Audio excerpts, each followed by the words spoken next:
Hey everyone, I'm Dev Hotep, pro astrologer and life coach and founder of Light Goddess, a business community and movement where empowered women rise. So this is Light Goddess YouTube.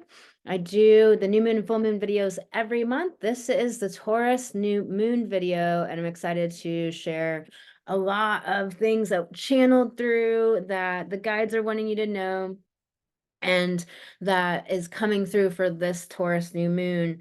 There's a lot going down. This is happening on May 7th, and it's at 18 degrees. It's conjunct Uranus, so it's in a balsamic conjunction to Uranus, meaning it's in that kind of death before the rebirth phase.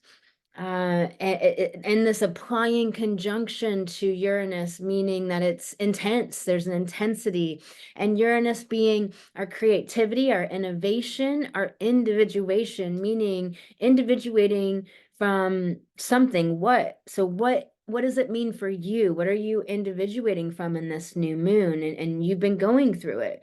So individuation is kind of like when a teenager is individuating from their parents. They don't want to be around their parents anymore. They don't want to talk to their parents. They don't want mom and dad involved in their life. They don't want, or mom or dad and dad.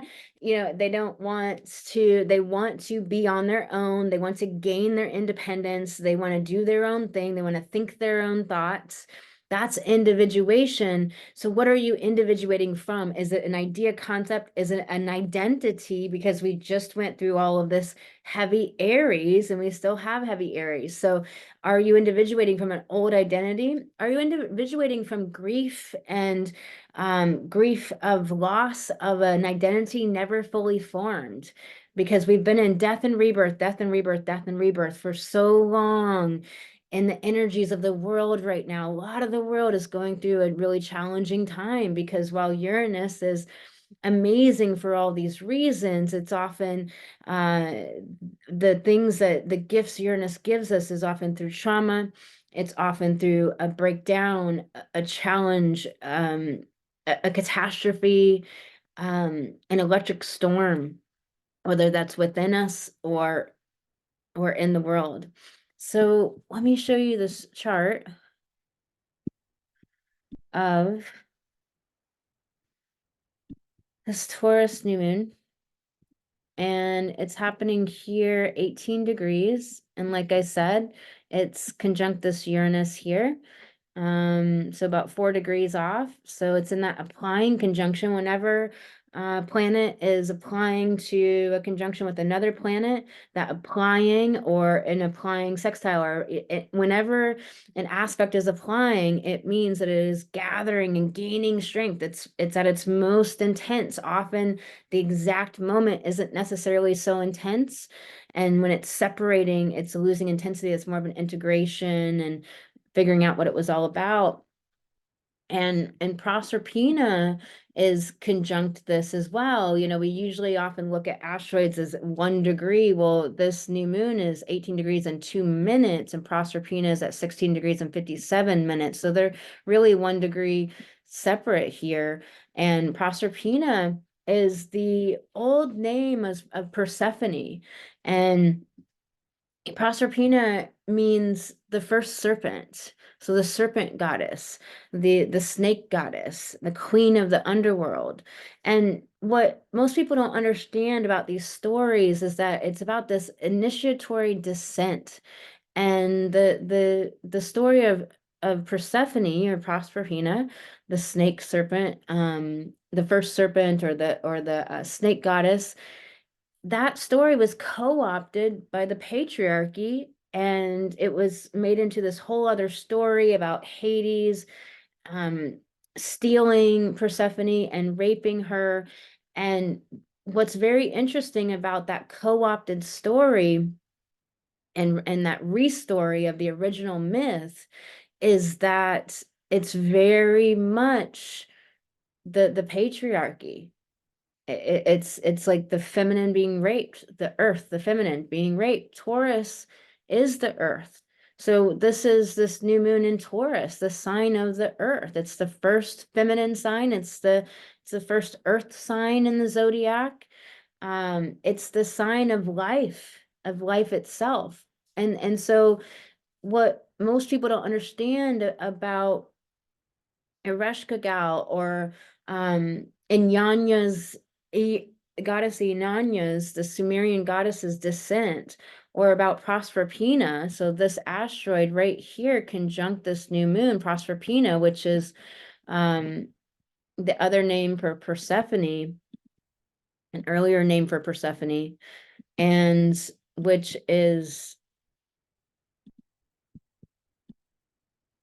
the original myth, like I was saying, it's about her going to unite with her underworld self, with her potent underworld self. The story of goddess Inanna is about her going into the underworld where she's stripped one veil, one at a time, 7 veils, where she's stripped of her identity, she's stripped of her status, she's stripped of her relationships, she's stripped of her clothing, she's stripped of the worldly things that she uses to feel secure, that she uses to feel secure. So Taurus is all about security and survival and Maslow's hierarchy of needs. So she's stripped of all the things she uses to feel secure. She's stripped of all the things that she uses to feel safe and to feel comfortable. Taurus is very much about comfort and luxury and these ideas. And so when she's stripped of those things, only then can she meet with what's left over, with her true self. And if we really look at all of the planets and the journeys we take with each of them ourselves, that's always all they're trying to do, is strip us of everything that's not authentic to soul, because everything's about soul. We have to remember that we're brought up in this patriarchal world, or this dominator culture world, or we're brought up in this materialistic, mechanistic over culture. A lot of people think Taurus is bougie, but Taurus is not bougie. It's not. Bougie is materialism and flaunting your status. If you're truly secure, Taurus, why would you need to flaunt your status? You probably would do the opposite of not flaunting it, because you feel secure, you don't need to. Like, you're probably going to be occupied with matters of importance, matters of meaning, of doing something that's really calling to you, of engrossed in something of meaning, of depth, engrossed in helping humanity in some way, engrossed in your purpose. And this is so important and apropos of this Taurus conversation. And so we're left with, like, what's the real essence of ourself that we have inside. And Taurus is a very interesting archetype for that reason, because when you're stripped of everything, then you find out your true resourcefulness, because Taurus is all about resourcefulness, about your resourcefulness. But how can you ever know the depth of your resourcefulness if you are never met with challenge, if you never are stripped of anything that you have? So when people have that tornadoes that happen in Nebraska, how horrible it is, but when they're stripped of their home, their sense of security, when they're stripped of these of things, then they must get super resourceful. And now they come face to face with parts of themselves they didn't even know they have. And a great example is just someone I know who brother, is really knowledgeable about houses and construction and all these things. And so they would always go to their brother and be like, hey, how do you fix a toilet seat? Hey, how do you do this electrical panel? Because they were using their resources, Taurus, and their brother was a resource. However, their brother started, like, thinking that he had the right to comment on their purchases and what they chose to buy for the house and all that. And they started to realize that I don't want their opinion, or them putting me down for spending this money on my house. Like, I don't know where the line got crossed here. The wires got crossed where they think they have the right to talk, to say that I'm not making a great purchase, but we're going to stop using this resource because that's not working for me anymore. And so because that resource gets taken away, they start to learn their true resourcefulness of using YouTube and figuring out how to do things in their own home themselves. And they become wildly resourceful, which gives them greater sense of self-value. And Taurus is all about our self-value. So where is your sense of your self-value out at? Has it ever been tested? Has your Taurus metal ever been tested? Because Taurus can do so, it can go through so much hard shit, and then it can keep going through so much hard shit, and then it can keep going and keep going and keep going. And Taurus sometimes doesn't value itself enough to value rest, to value self-care at the highest level. Self-care is just this buzzword out in the spiritual zeitgeist, out in the self-development zeitgeist. However, what is true self-care but actually valuing yourself at the highest levels and saying, like, I'm going to take time to go pee, I'm going to take time to go get a drink of water, I'm going to go take time to nourish and replenish myself, and to get something to drink, and to give myself time to just stare at the sky, to go pet an animal, to go commune with a caterpillar or a tree. I have these fruit flies flying around, so you might see me swatting a fruit fly because they're like, I don't know what the deal is, but they want to come and hang out with me. And I'm like, the plants are over there. Can you go to your habitat? But anyways, I got to get like a fruit fly killer thing. I've offered not to kill them, but they're not participating in this cooperation thing here. So there is this Taurus metal. Like, has your metal been tested? Have you ever found out the depth of your resourcefulness? So much more that I want to share with you about Taurus, the ruler being Venus. For those of you having a really challenging time right now, because it is very challenging out in the world right now, and many people are having a very challenging time. So those of you having that, really, instead of going into that disempowerment ever more, instead of being in that hoping and supplication, I hope that this will work. I hope I'll manifest my dreams. I hope that things will work out for me and something outside of myself will spontaneously happen and come in and make things better. Instead of being in that, Taurus is trying to teach you to be the creator of your life, to step into that resourcefulness within yourself, to meet and commune with your own talents and gifts and abilities and resourcefulness that you've never even communed with before, because it's only through limitation that you find out how much more resourceful you are, how much more skill set you have, how much you knew that you didn't even know you knew, because Uranus is so much about the mind. Uranus knows the past, present, and future. Uranus is the quantum field, in this conjunction to Uranus, this conjunction to Proserpina, the snake goddess. So the snake goddess, first of all, Taurus is the sign of the goddess. The bull cranium, so the bull's head, it was an ancient symbol of the goddess, and it's found everywhere in goddess culture and in the archaeological evidence. It is very much was on their altars, and over their altars. It's found in an ancient cave in France. And so you have that. Then you have Proserpina conjunct this Taurus new moon. New moon's always a new vision for the future, a new imagining, a new creating into being. And I want, everybody that does dream boards, or everyone that sets intentions or visualizes, or this like idea of calling it in. I want to this is one of the things I want to talk about with this new moon is that, everyone that's having a difficult time, it's because it's asking you to actually meet with your own unique genius. It's asking you to actually value yourself at a higher level. It's asking you to know what you know, to come into contact with that, to become empowered at a greater depth, because limitation inspires innovation, to actually go through, to do the initiatory descent of goddess Inyanya, the Sumerian goddess, who goes through the underworld and goes through the seven veils or the seven gates, and has everything stripped from her, her identity, her physique, her clothing, her status, her crown, all of her ideas about what made life meaningful. So all this programming that you were born with, stripping it. So you're left with something that truly matters. You're left with something of soul. And so this is an opportunity to come into greater contact with your own soul and something of greater depth, because this world, this world out there has robbed people of their depth, and we want to reclaim that.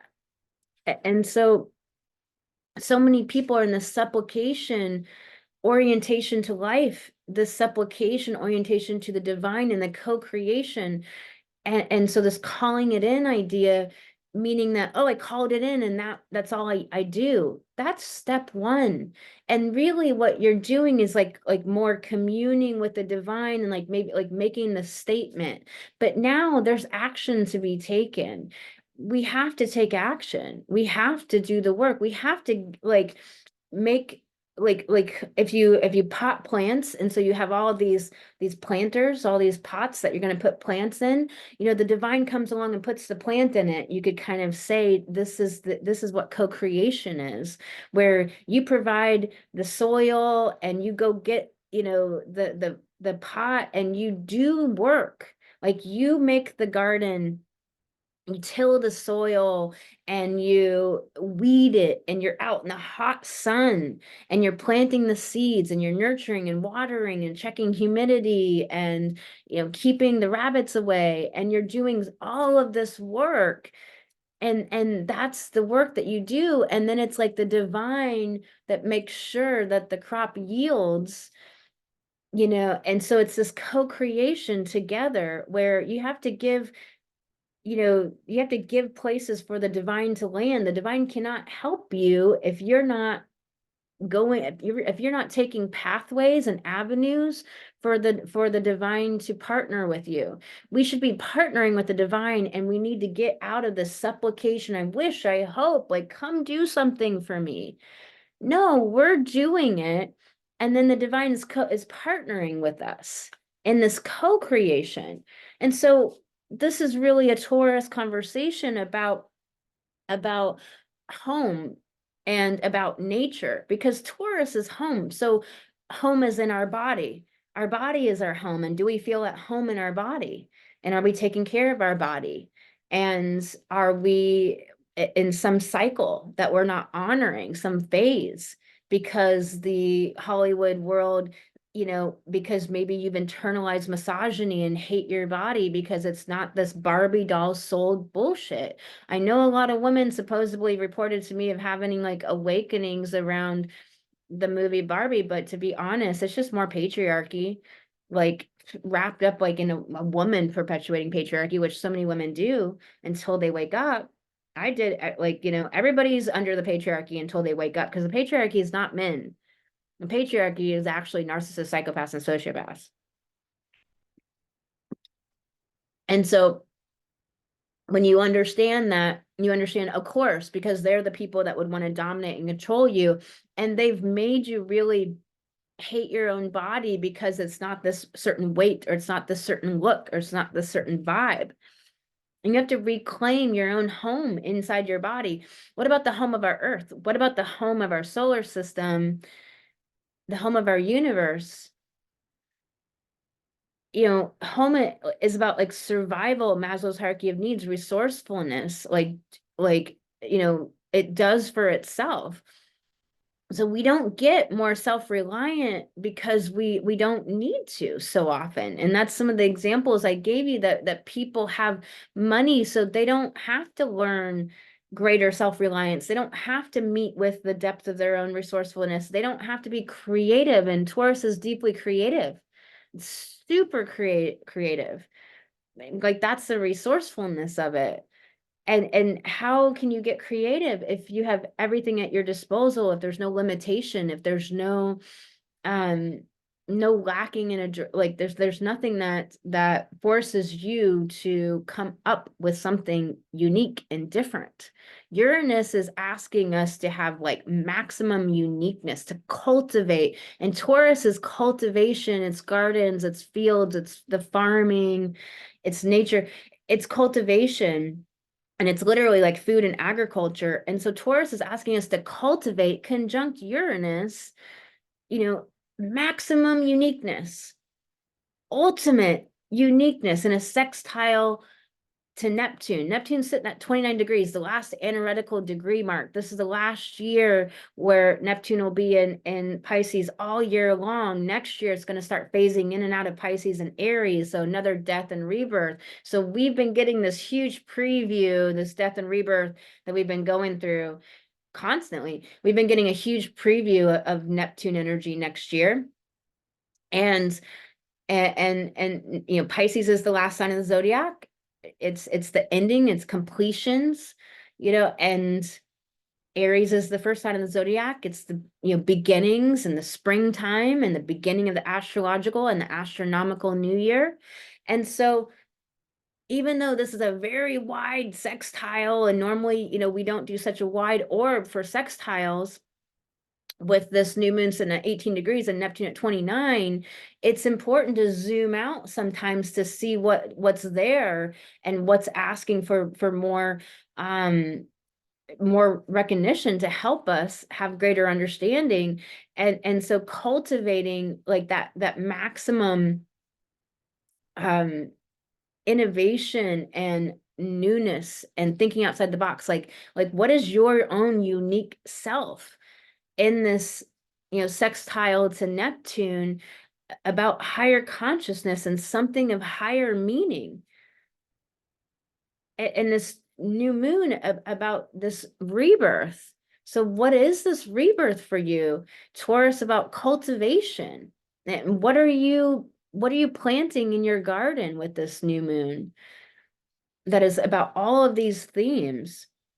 So when resources dry up, then that gives us the opportunity to finally find out about our resourcefulness. And like with all the supply chain issues in 2020, 2021, 2022, Uranus and Taurus. So Uranus, causing trauma and disruption, Uranus to Taurus, supply chain, getting your food, getting, agriculture and all these things. It made people innovate, think outside the box, get outside their narrow perceptions, their narrow likes and dislikes, their narrow way of living life, because Taurus is the earth and actually living, it's what's going on upon the earth, right? And so you might have had your favorite products and stores that you went to buy your things, but because they weren't available anymore, it forced you to step outside those boxes, Uranus, and to not only know your own resourcefulness and your own, like, go through hardship and know that it's okay. You can get out of fixed earth, Taurus, and do different things and like shake up your life and actually have life be more interesting, Uranus. But also you find new things that you love that you didn't even know about or never would have found because you're stuck in your same old boxes. With Taurus, it's fixed earth. It's the most fixed of all the signs. It's earth. It's the most set in its ways. It's moored. It's immovable. It's so we Taurus can be very narrow. It can just really only think that it has the best right way. And so with this being this Uranus, like the universe, the divine, the natural world is asking us to innovate, to cultivate maximum uniqueness within our identity, who we are. We just came through all this Aries stuff. And so Taurus, can go through the toughest things, but it's how it has so much resiliency because it is plants and it's the beginning of the planting season. And it's when the baby animals are born. It's when the tulips are coming up, the bulbs, the first flowers are coming up. It's when the buds are on the trees and all the flowers are on the trees. The first, that's the Taurus time. Taurus is also nature, and so life cycles, again, death and rebirth, and the whole cycle of the life cycle. The butterfly is an easy option to think of, the caterpillar, and then on through the whole life cycle. And so if we think of Taurus as nature, and we think of natural law, universal law, cosmic law, it's universal, it's timeless, it's immutable. It applies to all people, no matter people's nationality, no matter people's color, culture, spirituality. You know, it's based upon this idea of moral philosophy, which I don't really like the word moral because it makes you think of like religion and man-made law. So it's not really the best term, but like, you know, natural law or cosmic law or universal law is all about this idea that certain ethical principles are discovered through reason and observation of the natural world. Like you just know what's truth within you. You don't need a law telling you, you know, what's true. And that's where we have to understand that like narcissists and psychopaths and sociopaths have, you know, like brainwashed us, have gaslighted us into thinking that we're not capable of knowing right from wrong without there being this justice system that's not um getting justice.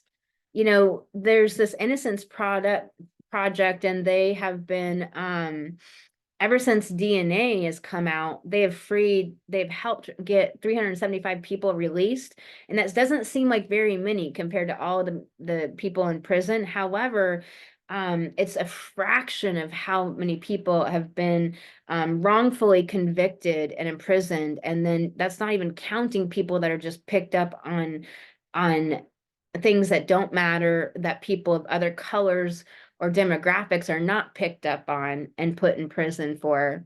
You know, law is not like so many DEAs, no, that's not right. So many district attorneys, DAs, and detectives are just like they're forced by their own system, and then like get, you know, or a part of that system themselves in their own thinking to just get somebody to blame the thing on and get them put away, but they're not actually looking for truth and justice, like who really did this crime. And then they're forced by the system, and they have pressure from all these directions to just tag it to somebody. And so you have all these people in prison wrongfully accused. And Taurus is life, but the opposite axis is Scorpio, death. And so it's the life and death. It's the, you know, death and rebirth cycle. And also we have to understand like law and natural law, because Taurus is nature and what's just natural to us, and its beauty. You know, observing the natural world, you understand what's right and wrong. You understand, observing the natural world, that there's cooperation. There's even cooperation among predator and prey. There's cooperation among plants. There's cooperation in the natural world everywhere, boundlessly. And you know, there's so many misunderstandings about like wolves, for example, and people say, oh, wolves just kill discriminately.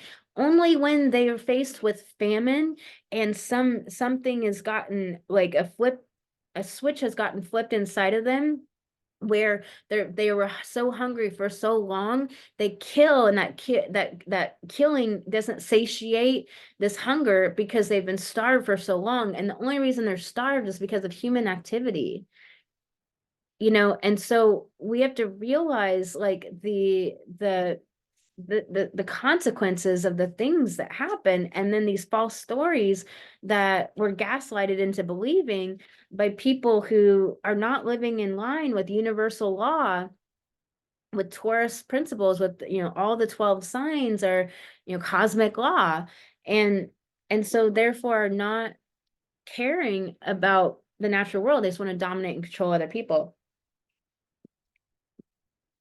Something I really want to share with you about this Taurus New Moon is this idea of hope and creativity, and hope and creating. Taurus is building, growing, creating.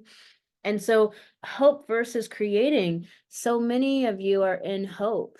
Hope never creates anything good. So all my clients learn this, you know, thoughts create emotions. Feelings or emotions, I use them interchangeably, create or drive our actions, and actions are actions in action, so procrastination and so forth, and reactions. Actions are also like the energy that we show up in. And what does that get us? You know, what do our actions produce? It produces our manifestations or outcomes or goals accomplished or not accomplished, or results, etc. And so thoughts create feelings, feelings drive actions. And so many of you are living on hope. And so you have some thought, like, I hope this works out for me. And so you are hoping, you feel hope. And there's hope written on pillows, there's hope on cards, hope is so associated with religions and all, like, everyone, there's so many hope pushers in the world, but I've never seen hope create something good. I'll tell you, whenever I find hope in a client's F line or somebody in the world's F line, their feeling line, right here, their feeling line, it always creates really horrible actions that are not what they really actually want to do. So they're not in alignment with their own value system. Taurus is your value system. Taurus is you valuing yourself or not valuing yourself. And so they create really shitty outcomes, manifestations, goals, results.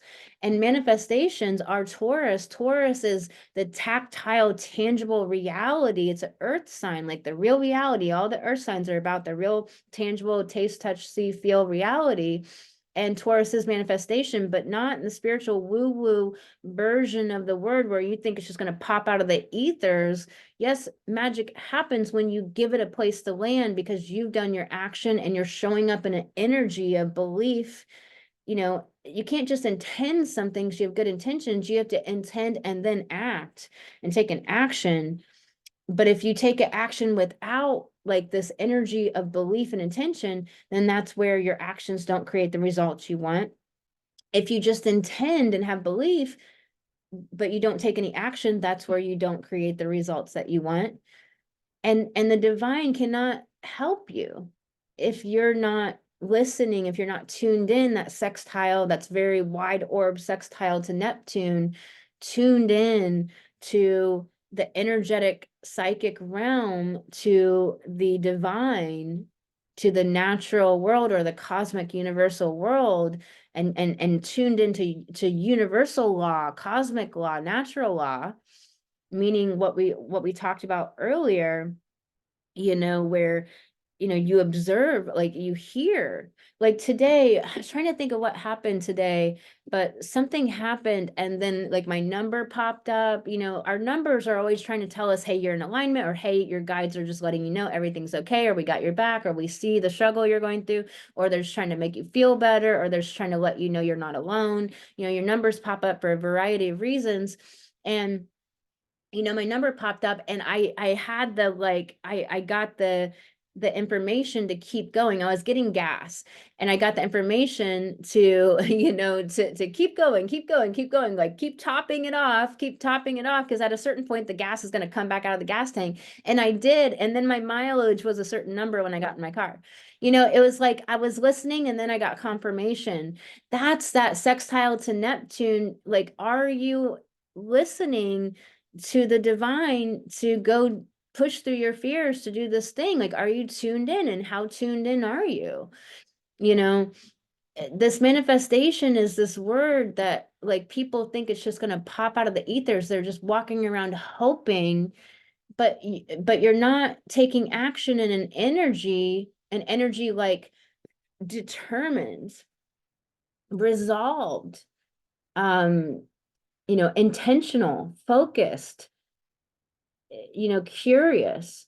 You're like, our energy is our feeling. Same thing. So whatever feeling that we're feeling is our energy. And so are you showing up in the energy of curious, intentional, focused, resolved, determined, positive belief?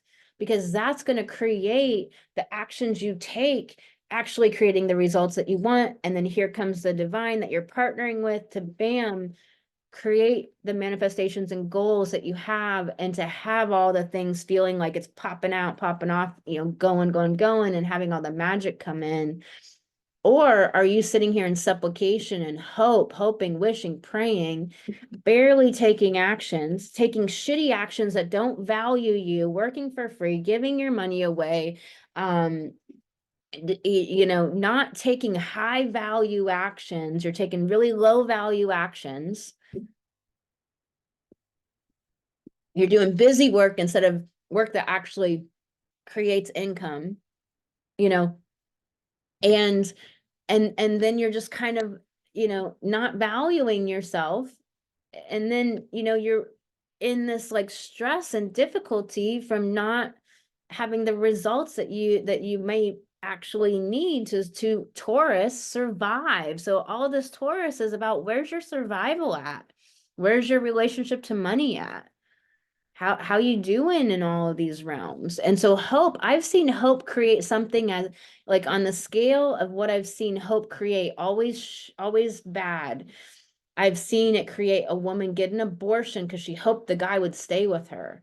And she regretted that decision. She felt like she betrayed herself so bad. It was very bad.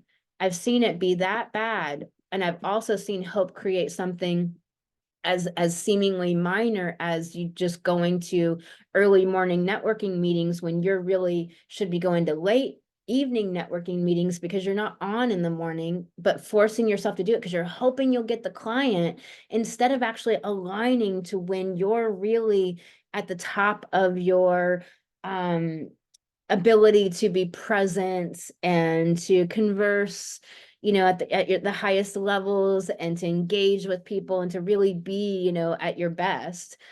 And instead you're just trying to grasp all these things to try to make results happen because you're in supplication with your own life, with your own orientation to life, with the universe, instead of actually being the creator. Taurus is asking you to become the creator of your life and get out of hope. Taurus is saying, this new moon is saying, you got to get out of that hope. You got to get out of that wishing and praying and trying this and trying that and doing that, all this unfocused, like, grasping, and start believing that you create your results. Do you believe you create your results? Because it doesn't mean you know exactly every step to take along the way. It means you show up in the energy of curiosity. You ask yourself to come up, you ask your brain is your wealth. You ask your brain to come up with all of the things that you could possibly try, and then you get busy trying them with an energy of resolve and determination and curiosity and positive belief. And then you start seeing what works, what doesn't work. And you evaluate your actions and see how it feels. And then you get information, believing and being the creator of your life doesn't mean that you know every step to take. It means you just get busy taking steps because that informs your next step. When you take a step, you get all this information. And then you know what to do and what not to do and what worked and what didn't work and what next step to take. You know how to tweak it. But a lot of you just throw the whole thing out. If it doesn't work, oh, it didn't work, because you're in such victimhood. You're in such victimhood because you're not managing your mind. Like Uranus is your mind. It's the past, present, and future. It's the quantum field. It's your mind. And Mercury is sandwiched, between Aries, Xena, all about getting outside the status quo and about, being this warrior for a worthy cause, and about being a creator and going and making life happen. And in this new moon, Mercury is exactly conjunct Chiron. It's coming off of that conjunction to Chiron, but it's exactly conjunct by degree. And so what does that mean? It's conjunct the wound. And so where are you at in your Chiron journey if everything is a circle? Because we're taught in this world that it's a linear line. You're born and then you age and then you die. That's a spell. That's a program. And so many of you are caught up on age. I had someone say to me the other day, like, you don't look old enough to XYZ because it's a way to be superior to someone else. You know, it's like someone's value is based upon their age, and yet we don't value the wisdom that people of that octogenarians and centenarians have. We don't value them. We shove them off into old folks' homes, and we don't value them. And so they don't even bring their wisdom forth because it's not valued. So it just gets stuffed down and silenced. And but yet people are always like trying to say, well, how many years have you been doing this? I'll tell you, most of the people have been doing it 20 years, are jaded, are not good at it. They have no bedside manner. They like they like, I don't know, they got lost. Like, I don't know how many, like 20 something, been doing it 20 years, you know, astrologers that I went to that like have zero bedside manner, are not helping people heal, that victim shame and blame. It's like, wow, y'all, I guess, you know, wow, like that's what 20 years, that's what you cultivated in 20 years. That's the garden Taurus that you cultivated. One of my astrologers, oh my gosh, I just adore her. I've just only seen her just quantum leap. Not that she I don't know how you can go from like the top to even more, but that's, you know, that's what I've seen her do, witnessed her. So she's been one of my astrologers for 15 years, and one of my teachers, and she just, you know, she just has grown in her excellency. She's cultivated the garden of her craft that she's mastered. And people are so bought into this world that we're sold, this patriarchal bullshit spell world about everything you can think of, beauty and age and, you know, achievement and accomplishment and what life is and children. I mean, all of it is just fucked. And you know, we don't value mastering a craft and the journey, and value the journey all along the way. We don't look at things in the natural world way, the universal law way of cycles and rhythms. Everything is spiral. There's nothing, you've heard this a million times, I bet, but did you put two and two together, what it actually means? Nothing in nature is square.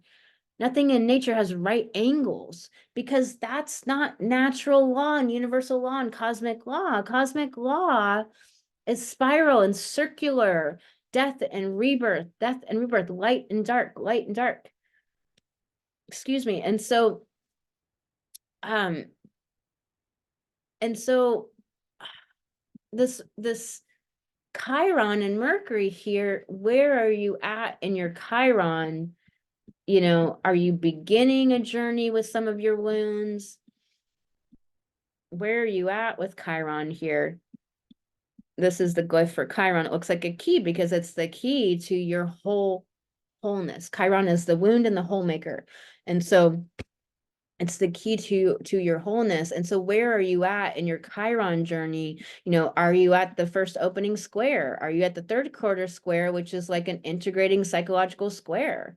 You know, if you come in here and your entry is here, are you in a sextile? Are you in an opposition? You know, where are you at in your Chiron journey with this Mercury here? Because that can denote some of the difficulties you're going through of where you're at. But if you know it's a journey, if you know challenges and difficulties are working to, like I've been saying, grow you, innovate you, have you tap in and learn the depth of your resourcefulness, strip you away of everything that is not connected to soul, that is not connected to meaning, that you don't want to get your security based on external things. You know, when Anyanya descends into the underworld, she's stripped of all these material things. She's stripped of all these worldly things, because so many people get their sense of authority, authorship, Saturn, get their sense of identity, Aries, get their sense of security, Taurus and Cancer, get their sense of you know, get their sense of these things from externals, whether it's the degree or whether it's people giving you praise or whether it's your relationships that co-narrate your narratives just simply by having them, whether it's your money, because you use your money to not grow because you can pay for things that don't force you to do the inner work. You know, like I know somebody who pays for an assistant to go deal with things. So because they're afraid of actually dealing with what might be a confrontation. But why are you narrating confrontation as something negative or something bad? And why is it even a confrontation? Like, it's almost like, I mean, I don't even think in terms of confrontations. Like, you get a lot of flack so often when you are a free person, when you seek greater freedom in all ways, which is Uranus. Uranus is liberation and freedom. And so is Jupiter. When you seek freedom, you get a lot of flack. And if you can't handle that flack, you're not going to be very free. And so, you can use your money, you can use your degrees, you can use all these things to be secure, to have an identity, a sense of identity, to have a sense of authority. But it won't ever be truth. It won't ever be real. It won't ever be a true sense of security. It won't ever be a true sense of your authority because it doesn't come from the inside out. If your expertise comes from your degree and not from you actually feeling like an expert within your own knowledge and research and mastering of your craft and journey and relationship to it yourself, like that can be stripped away by somebody who has done that work and didn't use their degree as their sense of authority or expertise and actually use their journey with learning and working and communing with that material. And so now you're on a panel or you're, in a guest situation and somebody, somebody is a true expert, and then you have to confront where you got your sense of expertise from. It wasn't from the inside out. It was from the outside in, from your degree. So it's Chiron and Mercury here, where are you at in your journey to wholeness on any one particular wound or topic? Saturn's moved to 17 degrees. Saturn's going to go retrograde in June. And Pluto went retrograde on the 2nd, y'all. And so Pluto is heading back towards Capricorn, where it's going to hit Capricorn in September. And so we're heading back towards Capricorn. So, if you have a fixed sign in your chart, depending on the degree of it, or a late degree cardinal sign, you might be having a square or an opposition to Pluto. And it's all about that evolution, y'all. Pluto never destroys anything for no reason. It's only in the service to evolution. But, that overculture is not about evolution. It's about domination. So we have asteroid Urania, all about creativity and innovation and this evolution, conjunct Black Moon Lilith, where we reclaim our empowerment, or reclaim our power, and where we demand reciprocal partnership, where we demand relationship, where we demand equality in relationship, not the concept of it, but the actual practice of it. And so there's this creativity here, and they're conjunct exact, which is fascinating, by second even, or rather by minute even. So they're conjunct not only by degree but by minute, which is fascinating. This is really important. This innovation, this individuation of the wound of your powerlessness, of you giving over your lack of equality in relationships, and for some women that's doing it all and not actually delegating, seeking out help, or having a high enough standard for other people that, like, no, you need to actually behave way the fuck up here. I'm not tolerating down here. I'll tell you, when I did all the valuing myself work, which value is Taurus, and when my clients do it,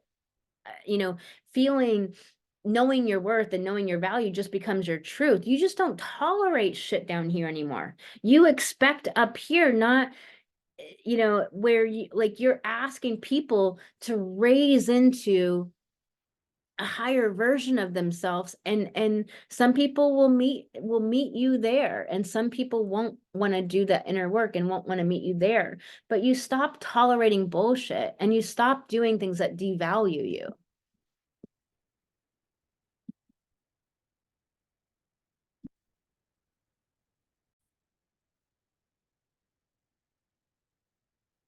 We have this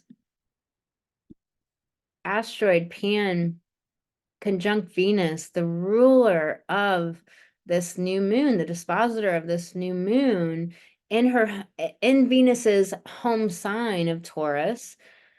And Pan is conjunct Venus.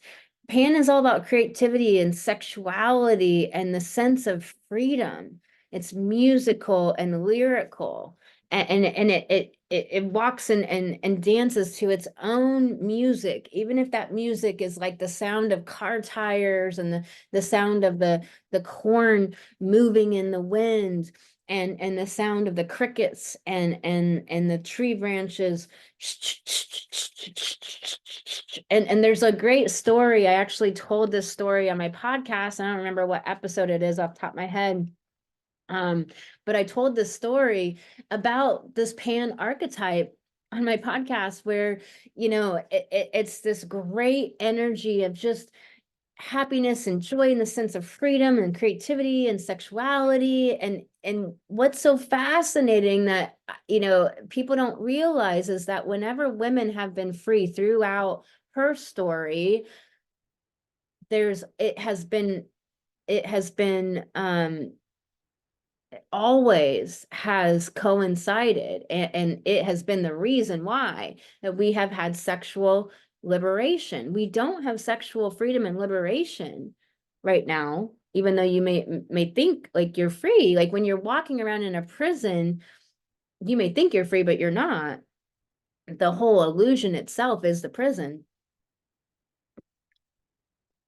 That's why programs and conditioning are prisons, and it tricks you into thinking that like you're free. And so you're going to the post office and you go to the grocery store and you think that you're like making decisions and choosing for yourself, but all the programs and conditioning are making you operate like a robot on somebody else's value system, Taurus value system. And you've never discovered your own, and you don't value yourself, and you're under all these conditionings and programs. And so it's very much this sexual liberation, sexual freedom, because Taurus is sexuality. The Taurus Scorpio axis is sexuality.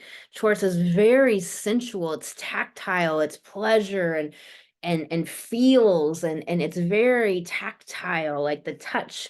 Like there's this movie about Niki Lauda. Niki Lauda was this race car driver.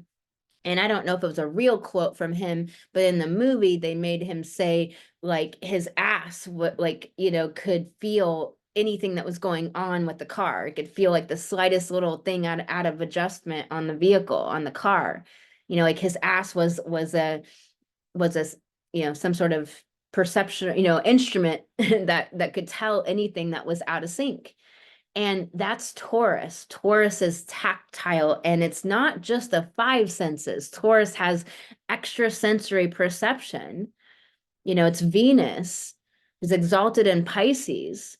There's this extra sense of just being able to feel and commune with the world.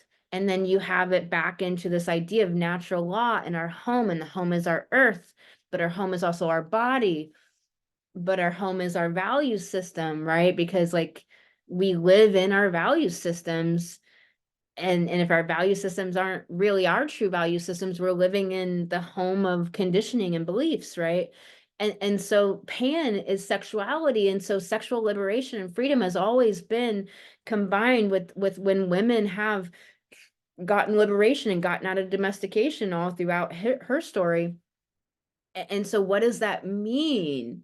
The feminine Taurus, feminine yin sign, and so this sexuality, that when we think sexuality, so often we just think sex. And then so often is your idea of sex like porn, which is depraved and subjugates women.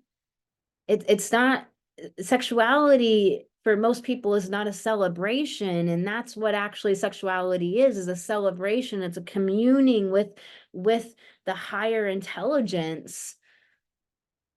You know, most men have never had an orgasm. They conflate climax for orgasm, but it takes butt locks. It takes anal locks for men to have orgasms. So most men have never actually had an orgasm, which makes them just go deeper into this depraved sexuality that subjugates women because they've never even experienced an orgasm. And it's so funny because, like, isn't it, how often have you been told, like, a woman's orgasm is so hard to achieve, but men never even had one? You know, it's like this Pan character is just this, it's this character of like the sensuality of feeling life, feeling the wind, feeling the dewdrops, feeling the music of the plants and the rustle of the wind through the leaves and the trees and the crickets and the different birds and chirping and the rhythm of the night, of the energy of the world, and operating within that, communing within that, living off of that, the vibrations and the frequency and the understanding, that kind of second abundance and creation. You know, Taurus is creation. It grows, it builds. You know, Taurus at the extreme can hoard because it has this wanting to build and grow and make things better. Like if you have somebody with Venus at home and Taurus in their chart, they want to build and grow relationships. Venus is all about relationships, the relationship to yourself, the relationship to other. But if you have somebody with Venus and Scorpio, they want to like avoid relationships and cut relationships away, because Scorpio is ruled by Mars, cutting away, ruled by Pluto, you know, destroy. Like they avoid, they resist, you know. But Taurus is like, come, let's build, let's grow, let's create, let's like increase, wants to increase. It knows the value of beauty. Our ancestors knew the value of beauty. Beauty was practical. Taurus is a very practical sign.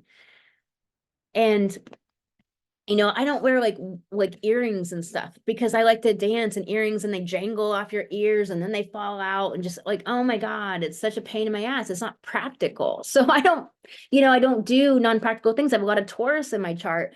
Taurus is very practical, and our ancestors understood the practicality of beauty because beauty raises consciousness. Beauty makes you feel better. When you feel better, you operate better, you function better, you're more creative, you find solutions, you make things happen, you're in a better energy. The energy with which you take actions means whether you create the result you're trying to create or not. 300K in your business, accomplishing, writing a book, or doing a workshop, or meeting a partner, or having a client, or whatever it is you're trying to create in your life. And so this Pan character is all about the sense of freedom. Everywhere in this new moon chart is all about like the sense of freedom, the sense of creativity, the sense of innovation. We have it here with Lilith, with asteroid Urania. We have it here with this new moon being conjunct Uranus. We have it here with Proserpina, like saying, strip away all that is holding you back, all that is done, all that is part of the wounding, all that's part of the things that are not allowing you to create. And of course, Venus is that creativity. And with Pan here, that sense of freedom. And so everywhere all over this chart is about freedom and liberation from what? So look into your life, and what are you being liberated from? Or what are the energies attempting to liberate you from that you may be resisting because it feels like a death?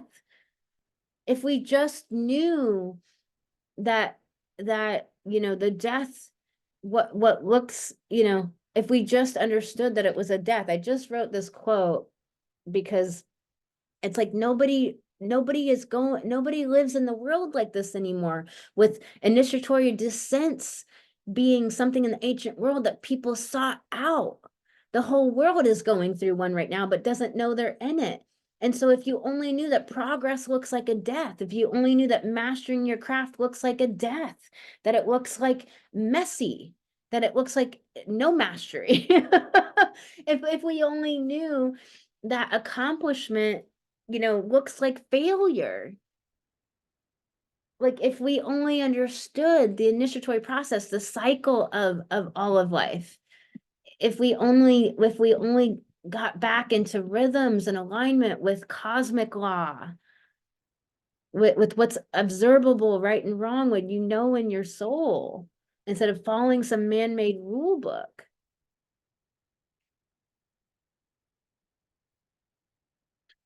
We do have Ceres, this, sign of the mother in your chart, often where you got nurturance in your chart or didn't get nurturing, is conjunct Pluto's south node. So conjunct the past of everyone alive today, the patriarchy from what we came from, what was the cause to the current effect of what we're living out and what we're waking up from and saying no more to.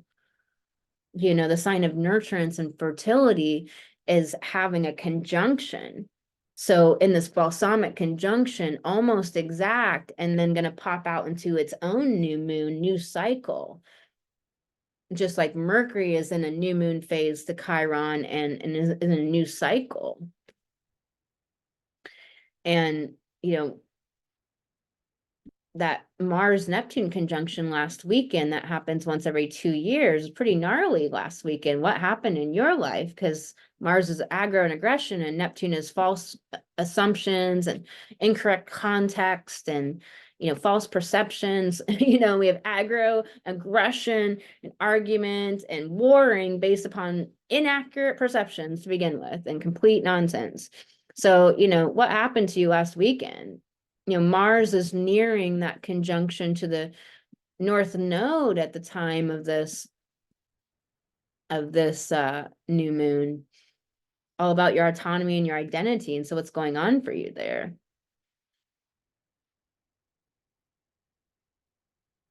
So this is what I wanted to, get to.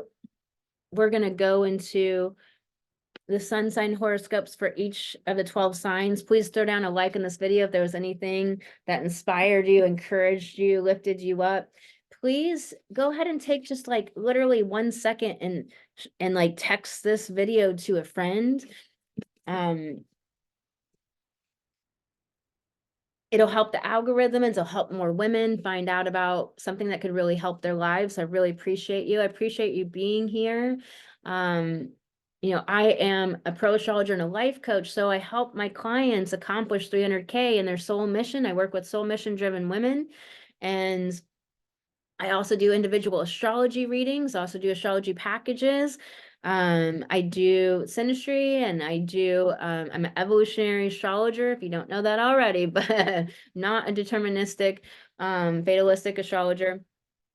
And so you can find all of that over on my website, empoweredwomenrise.com. The link is below. You can also go check out the Light Goddess podcast. Subscribe here so you'll be notified when the new moon and full moon videos come out every month. I'm on my TikTok almost daily, putting out amazing content, coaching and astrology updates and deep thoughts. I talk about a myriad of things that we're all dealing with and that are going on.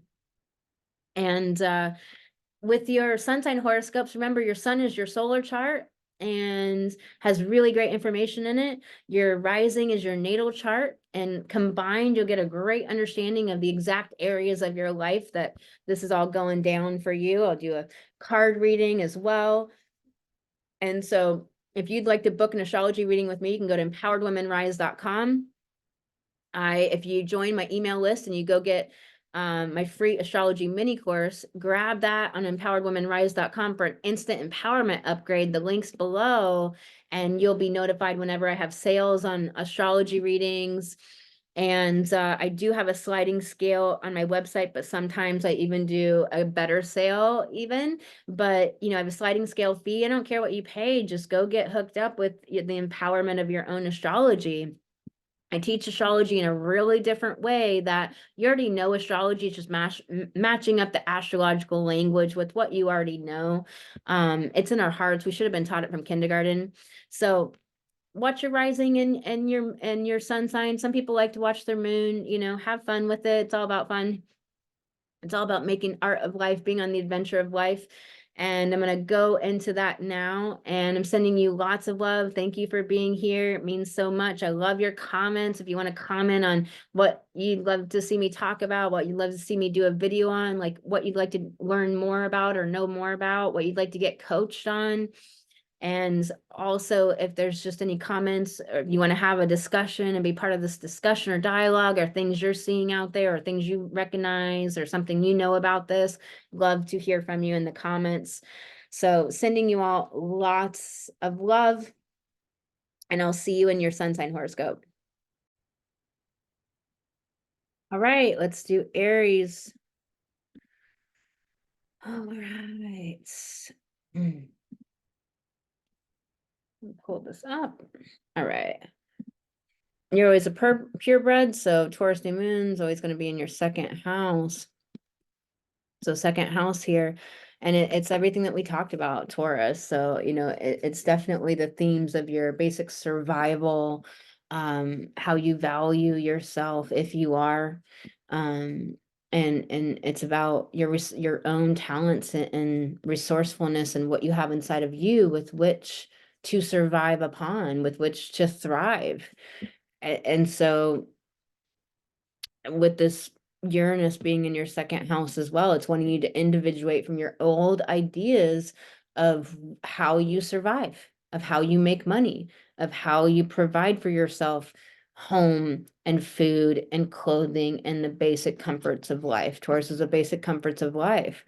And so it's wanting you to individuate from the old ways that, first of all, this world has changed, and they're not going to work anymore, and we're only going to perpetuate an old system if we keep doing the old ways. But also, it's that system keeps you down. It keeps you from bringing your own Taurus genius, you know, what's inside of you, your own gifts and talents and abilities and skills that the rest of the world needs. And and so this is, you know, all the second house, all of these themes. You know, where are you going into the underworld right now in this area of your life, or have been? And if you can recognize it as such, instead of narrating it as disaster and calamity and being a victim and being disempowered, and understand what it really is, you know, so much more power can you reclaim for yourself. And then, you know, Pan and Taurus conjunct Venus, Venus here, it's all in the sixth house. You know, this is a really pure new moon. And then you've got this Urania in the seventh house, of where you meant to have creativity and to reclaim your power in relationships. You know, what relationships are not allowing you the highest to cultivate maximum uniqueness. All right, Aries.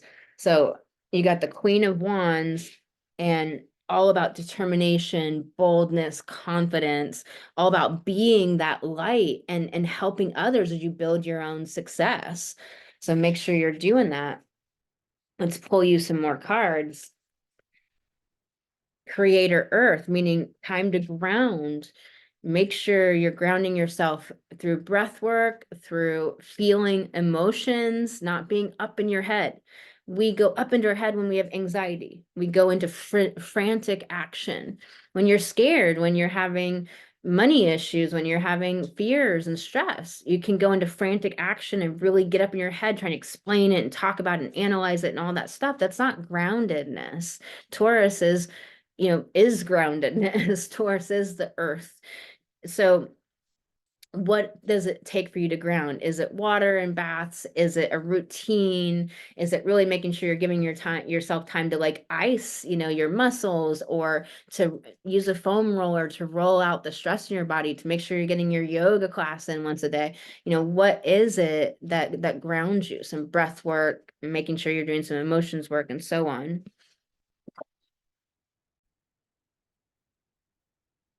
What else wants to come up for Aries? So success and transformation. This card is always denoting that this not realizing that you're going through a transformation to begin with.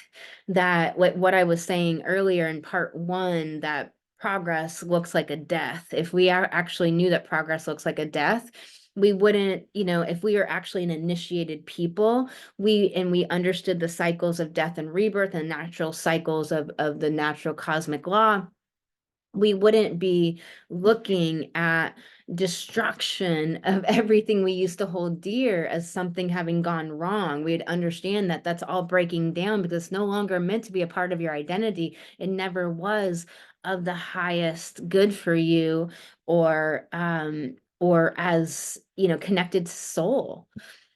And so, it's foretelling of transformation. There's always a success. There's always light on the other side of darkness and shadow. There's always the rebirth after the death. There's always, another lifetime. That is law. That is cosmic law. But you have to realize you're in a transformation. If you're narrating it in a linear way, in a mechanistic way, in a soulless way, you're not going to feel the sacred. You're not going to feel that connection to the sacred. And so much of the world is trying to keep you disconnected from the sacred. Yet creator alchemy, to remind yourself that you're the creator. Stop being a victim. Get out of disempowerment. You got to show up in the energy of who you want to be. You cannot, show up at a workshop and have a successful workshop if you're showing up as a victim and you don't really believe in yourself. How can you lead a group? How can you give a speech if you're not showing up as the inspiring person, inspiring others? Nobody's going to be inspired. You can create the results in your life. You have to believe that you create the results in your life, because here's the thing, you create the results in your life. Whether you realize it or not, you're creating all of them. And so you have to take back your power and get out of the victimhood. I help my clients do just this. So you can book a free discovery call at empoweredwomenrise.com. It's in a protection message. So you've really fallen into that disempowerment, and it's okay. We have these pockets of disempowerment in our psyche until we clean them up, but we just have to step over into it. And I'm just getting the pull to pull you one more card, Aries. And you got overthinking will spoil the magic. So you got this card about being grounded. The way that you're looking at your situation is huge. Reclaiming your empowerment, being like the one, take back the reins, that you can create the results you want, and stop over analyzing, because your brain's just creating stories, and those stories they're not serving you. So sending you so much love. If you'd like to book an astrology reading or get into a discovery call for my 6-month coaching program, you can go to empoweredwomenrise.com, where empowered women fucking rise. All right, y'all. I'm sending you lots of love, Aries.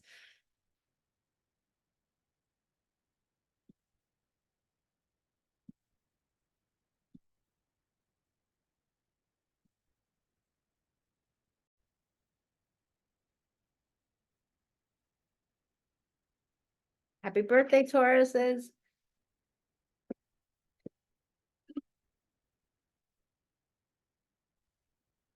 I'm a Taurus sun as well.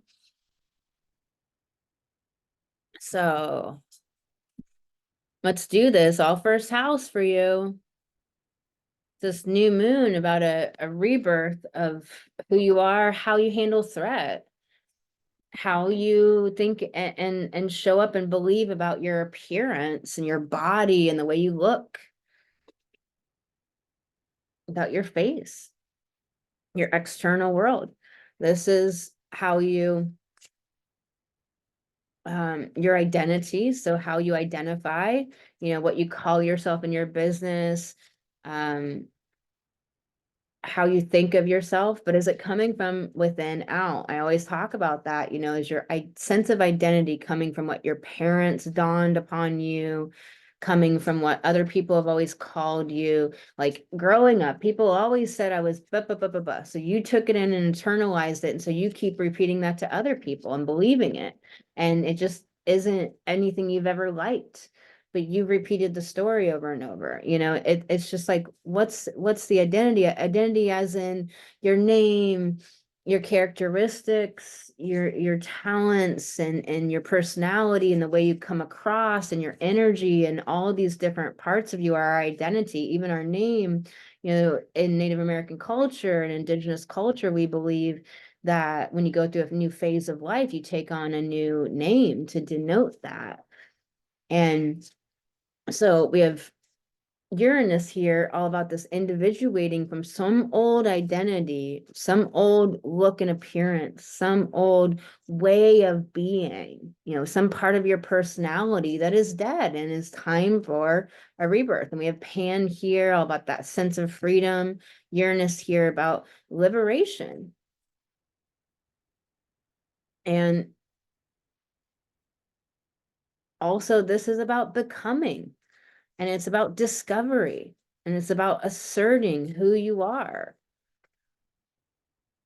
And it's so much with Proserpina here about going through this death and rebirth, going through the removal of the seven veils, going through the seven gates where you lose this and you lose that and you lose that. And so understanding that you're in that transformation, if that's what you're in. If you're a later degree Taurus, this new moon is at 18 degrees on the 7th. If you're a later degree Taurus, you're still in that birthday balsamic phase. I have a podcast episode that's not very far back. If you go to my website, Empowered Women Rise, you can go to the podcast page, and then you can find the Light Goddess podcast, whether you're Apple or Spotify.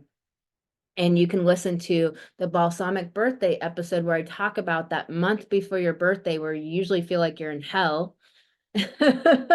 And I do amazing birthday readings where we go over your solar chart for last year, and so you start understanding what was it all about, and we go through your solar chart for the next year so you can understand what you're facing for this coming year, you know, and be prepared to narrate things in a better way so you can be more empowered around any challenges that are meant to grow you and to be prepared to capitalize on the advantageous things coming up for you.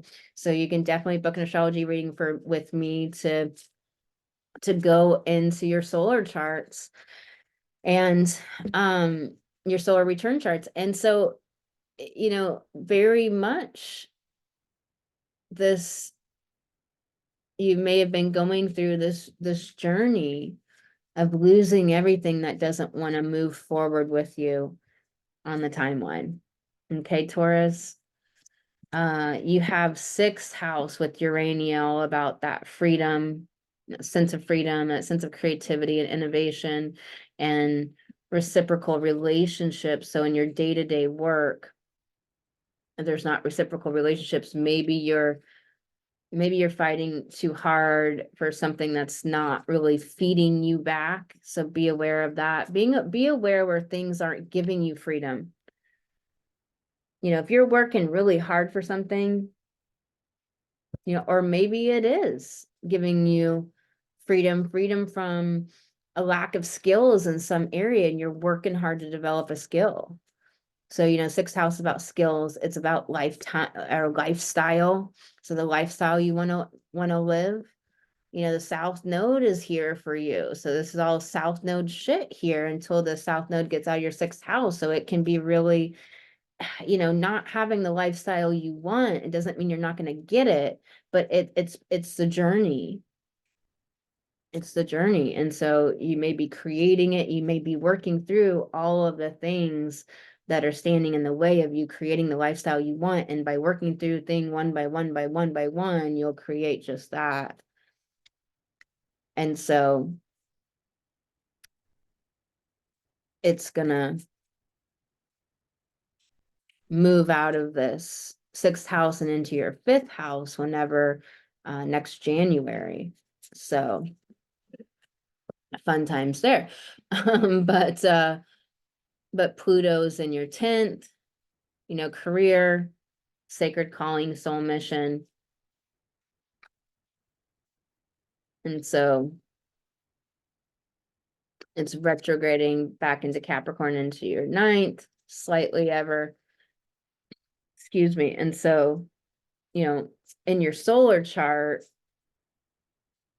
or if you're a Taurus rising, you know, it's in your 10th house, your house of career, Pluto is. So it's all about this evolution and becoming and shedding. You know, it's about uniting with your more potent underworld self, because that's where the depth is. It's where the understanding of the full spectrum of life is, not the superficial bullshit world we were sold.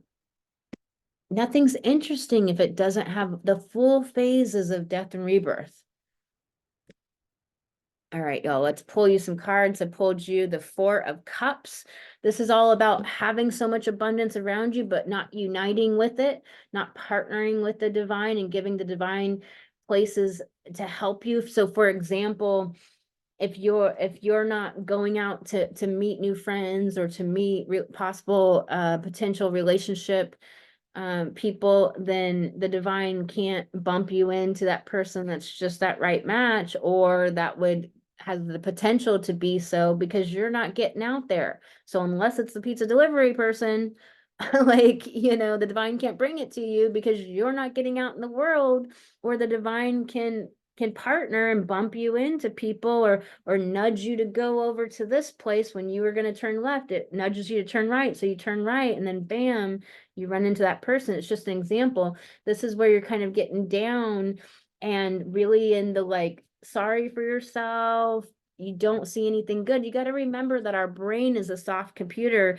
The thoughts are programs. And when you run those programs, your brain won't show you anything contradictory to those programs. So this is not a invitation to do toxic positivity, y'all, but it is to start dissecting those thoughts and to start seeing the fecund abundance around you, which is Taurus. You know, there's abundance around you.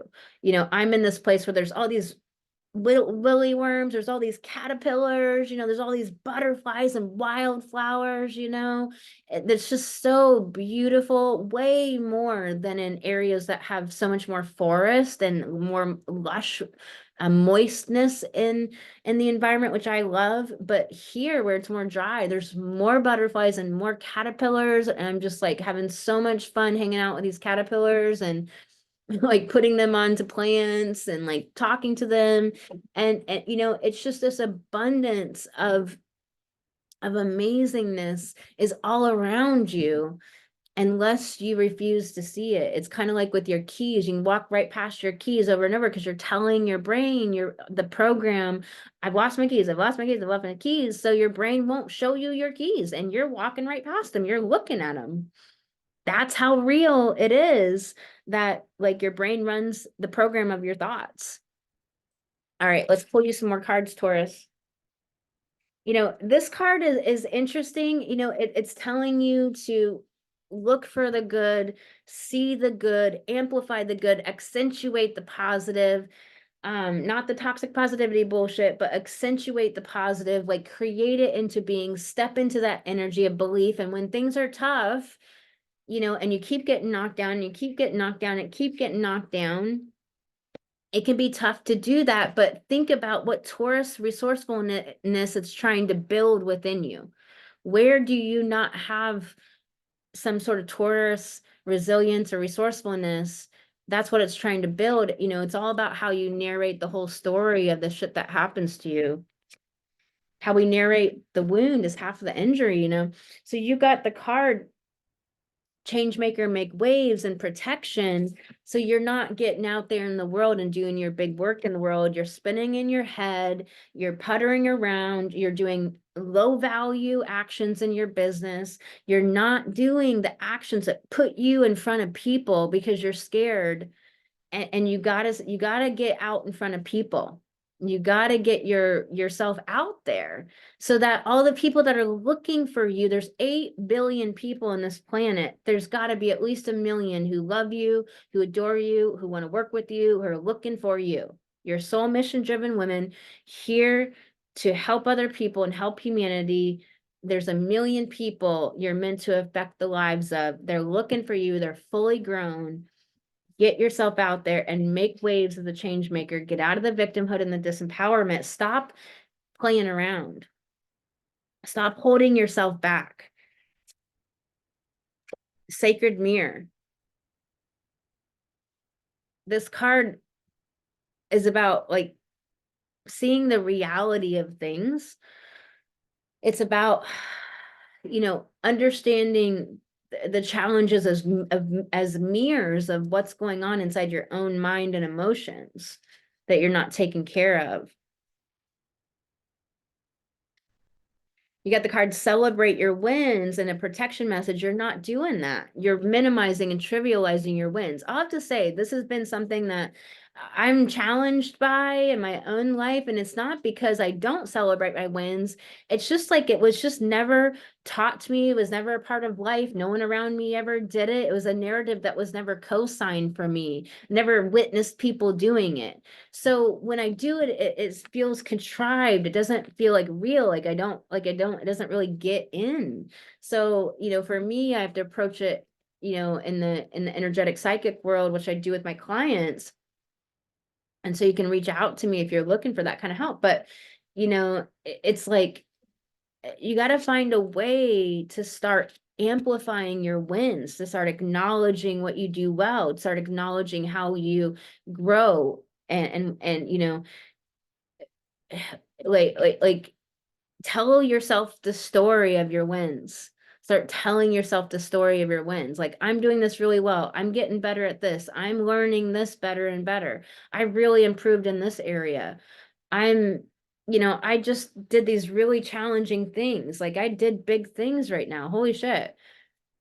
I'm making so much progress. You've got to do like this rampage of love, this rampage of believing in yourself, massaging your brain into place. Let's pull you one more card, Taurus. What does your soul say? It's wanting you to get out of your ego, out of your head, out of the analyzing, figuring, tabulating, calculating. We have a Libra South Node. It's very air heavy. No matter what the chart is, it's air heavy, even if it doesn't seem like there's any air in the chart, because we have a South Node in Libra. Like so many astrologers, surprisingly to me, overlook just how powerful that South Node is. It's the root of at all the other energies, because it's our what we're growing, what we're resolving. It's what we're resolving. It's what we're meant to resolve. It's this like root baseline energy. So there's all this air energy. We had that when we had that Scorpio South Node, we had all of that fixed water energy. What does your soul say? It's saying, get out of your head, consult your heart, consult your intuition, you know, connect into the higher part of yourself. This new moon is wide orb sextile to Neptune in the last degrees of Neptune. Discern truth and falsehood, and all your brain stories are all just falsehood. They're all just delusions. Stop believing them. Why do you want to? You know, you can get high off of it. You can get lost in it. It can just be your propensity, your set point, but it's not going to help you. It's not going to serve you. All right, I'm pull you one more card, Taurus, and I got to go. But the sacred flow of yes, also in a reverse. I'm just like kind of confounded by this reading. So whoever's y'all Taurus is out there, it's like just really like the whole reading is saying like, you know, not connected in and listening to the partnership with spirit, where spirit's trying to take you. You're in your head, you're not seeing the good, you're in your victimhood and disempowerment, and it's saying get out, get out, get out of all of that. Go find your joy and your happy, the honest happy, not the toxic positivity where you're ignoring your emotions and you're not questioning your brain. Not that shit. I teach my clients how to do that, because that's what changes your life, y'all. That's the only fucking thing that changes your life. Bunch of people selling woo-woo bullshit, manifestation. It's bullshit. The only thing that changes your life is taking responsibility for your thoughts, feelings, and actions. Not only does it heal you completely, but it changes your life. I do root cause healing and results-based coaching. That's it. The only thing that works to create 300K a year in your business. All right, Taurus, very clear message. Sending you lots of love. You got this. Like to book an astrology reading or get into a discovery call for coaching, you can do that at empoweredwomenrise.com. Links below.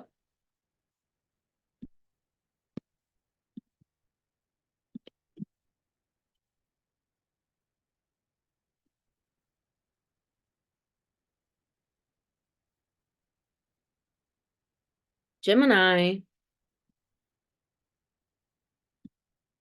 We're over halfway through Taurus, so your birthday's coming up. So a bunch of you early degree Geminis are going to be in that balsamic birthday time. You can go to empoweredwomenrise.com, toggle over to the podcast page, and you can go listen to my podcast episode called The Balsamic Birthday. It's a recent episode, and it'll help you understand that difficult time before your birthday. And you'll pop out through. Solar return charts are super fun to look at your old one and your new one and to really understand what's going on for you, how to capitalize on the great things, how to narrate the challenges in a better way so you can be more empowered when they happen this year. So you can book an astrology reading with me at empoweredwomenrise.com. So this new moon in your 12th house, new moon, full moon, whatever moon, can always be challenging because it's a completion. Completions are always where we're shoring up things. We're integrating. We are supposed to have done the work, but did we? And so it's so hard. It's this connection to the ethereal and the energetic and that whole line, and so all of that subconscious material may be churning up for you. All of that past life patterns momentum is churning up for you. Whatever's arising is arising to be healed and resolved and dealt with. Is exactly what I do with my clients in my 6-month coaching program. And I do root cause healing. Proserpina, wanting you to understand what you're in, if you're in that journey through the underworld, to unite with your most potent self, because so many of us have lost our depth in this culture. To unite with your most potent self, the underworld part of yourself, as the most potent. Because why? Because it's the full spectrum of life. It's not the superficial bullshit, right? And everything in this chart, remember, is trying to individuate us, liberate us. Liberation feels hard because we're liberating from our old ideas. We're liberating from our old sense of reality. If you suddenly take the walls and the floors and the ceilings away, it can feel pretty crazy or scary. But how can we liberate if we keep, we never walk out the door of the house, so you have all of this going down in your 12th house, the 12th house of breaking free from the past life patterns, breaking free from the psychic experiences, subliminal messaging and programs that have been holding you back, from the conditioning that's been holding you back. This is a breaking free, but it's often a breakdown before the breakthrough. And this Urania asking, trying to help you get creativity and ingenuity and freedom and reciprocal partnerships, equality in you requesting equality in your partnerships in this area of the 5th house. But this is also where the South Node is working for you to heal all your 5th house issues. 5th house about your children. So issues with your children, relationships, or what you want them to do, and they're trying to individuate from you, or whatever's going on there, or with romance. And so, new relationships and things, and infatuations and all that kind of stuff, or with taking your will to create your destiny, making your dreams and goals happen, bringing your gifts to the world. So this South Node all the way through next January is working to heal all the shadow around that area of life for you. And also Lilith here, giving you the opportunity to reclaim your power, which often means we have to release rage and anger. Do you know how to do that? I teach my clients how to do sacred anger and rage practice. It's huge, hugely healing. And Urania, asteroid Urania here, working to help you connect to your creativity, your ingenuity, and the sense of freedom. Sense of freedom. 10th house, like Saturn's and Pisces here is challenging. Saturn's trying to mature you in your career, your soul mission, trying to mature you and get you out of all of that immaturity and childish old ways. And you feel Saturn maturing you. You feel Saturn. Let's pull you some cards. You got the Seven of Swords and protection in reverse. And so it's all about like imposter syndrome and self-deception, lying to yourself because you're telling yourself stories, or you're letting your brain puppet you around. Swords, are all about the air. So it's all about the mind and perceptions and understanding and thinking. And so it's just like letting your brain puppet you around, and you're telling yourself bullshit because you don't want to step into your power, because you don't want to get over your shit, because you want to be disempowered, because it's hard, because you don't want to face failure. Success is all failure. Like 99% of success is actually failure. 99% of success looks like failure, feels like failure. Nobody tells you this shit. Like all the people that are these well-known people that are, success or self-development gurus or whatever, coaches or whatever, like they don't show you that part because that doesn't sell. Because like because they don't wallow in it anymore. They don't get stuck in it anymore. They show you the success. They show you the final product. You have to get out of your head here and stop believing your own shit and let your mind tell you your own stories. Get out of your imposter syndrome. Don't let your mind take you down into the darkness. I really love the imagery in this card. Crows are magical and of the underworld and of the like mystical magical realms, but also they denote the like, if you believe in things that you don't understand, then you are overtaken by superstition and fear. Like crows are about the metaphysical world, but if you don't understand that world, then you're just going to be full of fear and superstition and misunderstandings that end up making your life not good. And so like you're letting your mind, the moon, like here shining this light, you're letting your mind like twist and delude and warp things. And you really got to take back control of your own mind and understand the universe will see your true intentions. Okay, let's pull you some more cards, Gemini.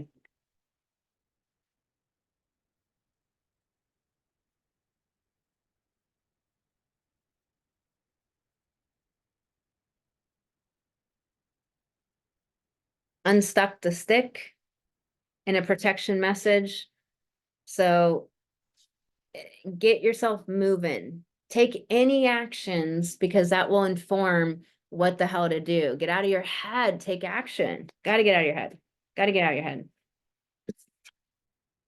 You are magic, so you're not remembering the power within yourself. You're not remembering your own gifts and talents. You're not telling yourself the story of the amazingness of you.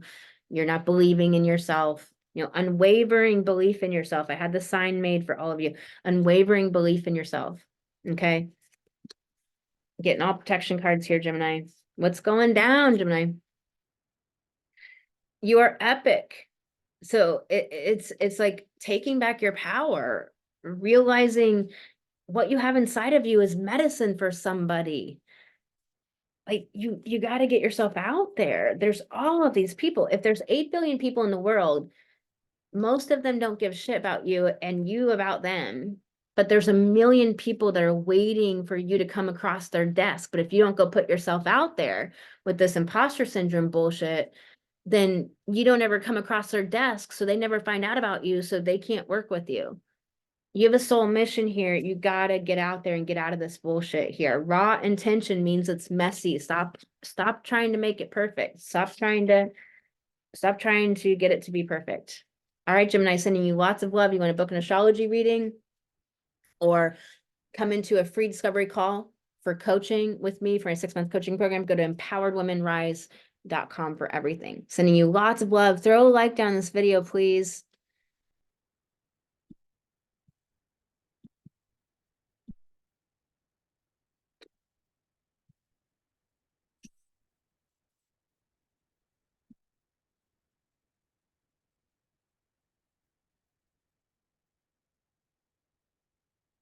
Cancer, this new moon for you is happening in your 11th house.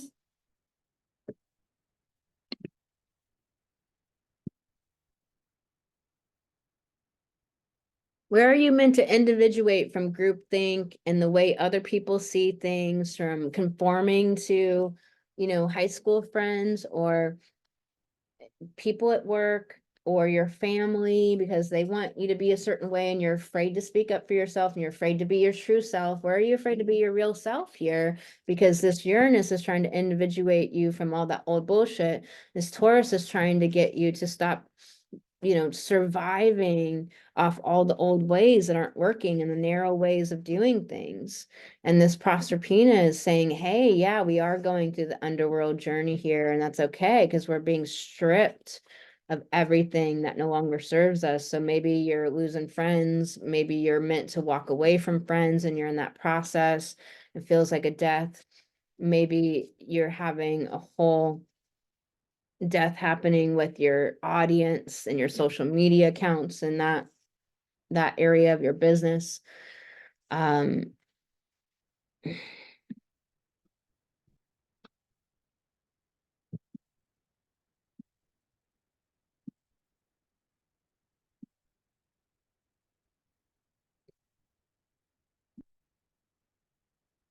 There's something about your own individuality and the unique gifts you're here to share, and bringing your gifts to the world, like cultivating ultimate uniqueness, cultivate maximum uniqueness here.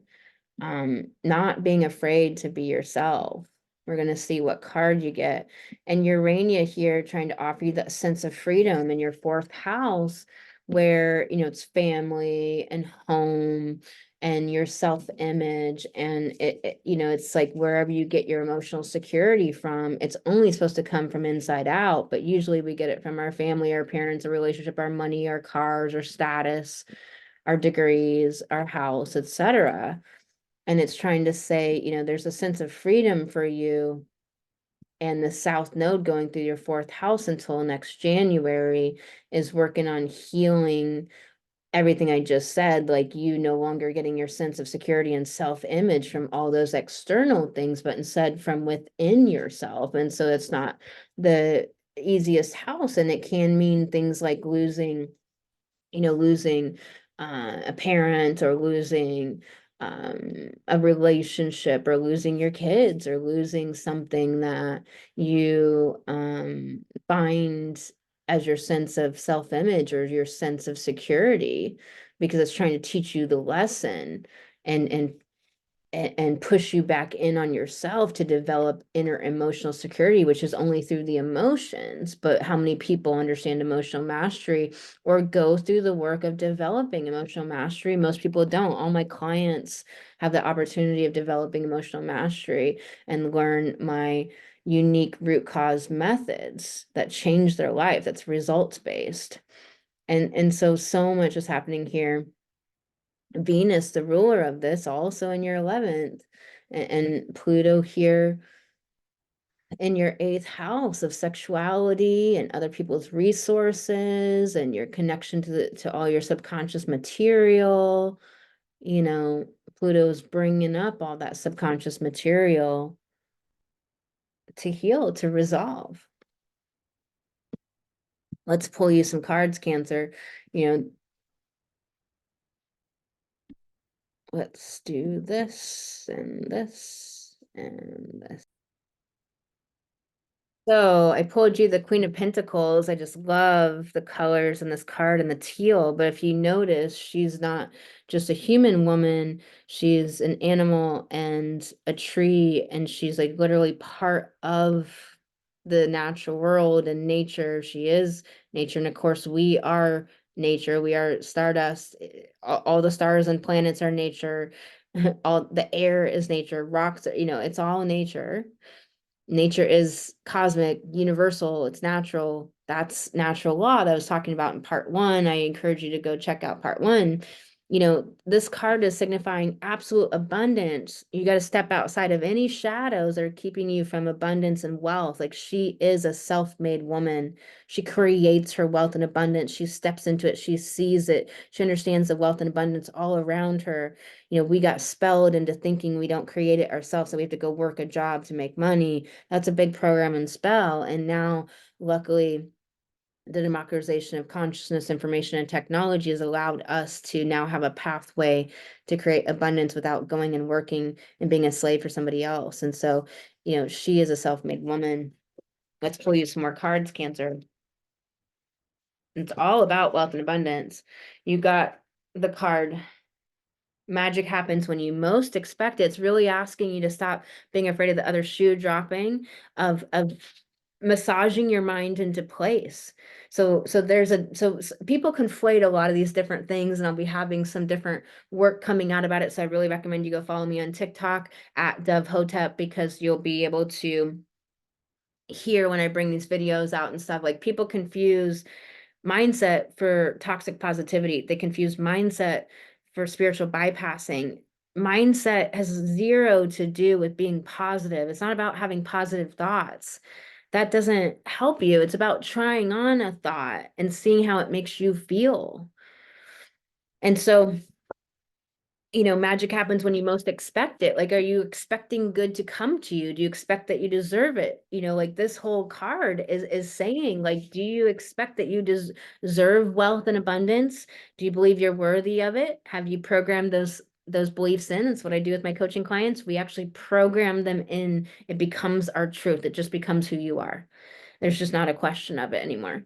You'll never deal with that issue again. And this is saying, like, are you actively every day massaging your brain on paper into positive belief, into showing up in that energy, activating emotions in your body to show up in that energy, being that person, like whatever you are that you do in your soul mission, like being that, and being in the dream life that you dream of, and being in that energy, having it, seeing it, creating it. You are magic in a protection message. You're forgetting all the magic within you, your own gifts and talents, all the medicine you have within you. You're downplaying it. You're minimizing it yourself. You've internalized that.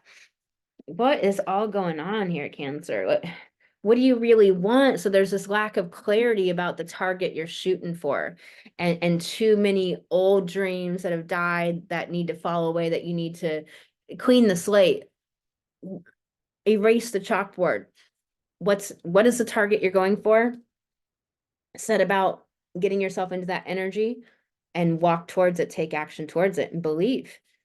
Create your wealth, self-made woman. All right, Cancer, rather. You got this, and you lots of love. You like to book an astrology reading. You can do that at empoweredwomenrise.com.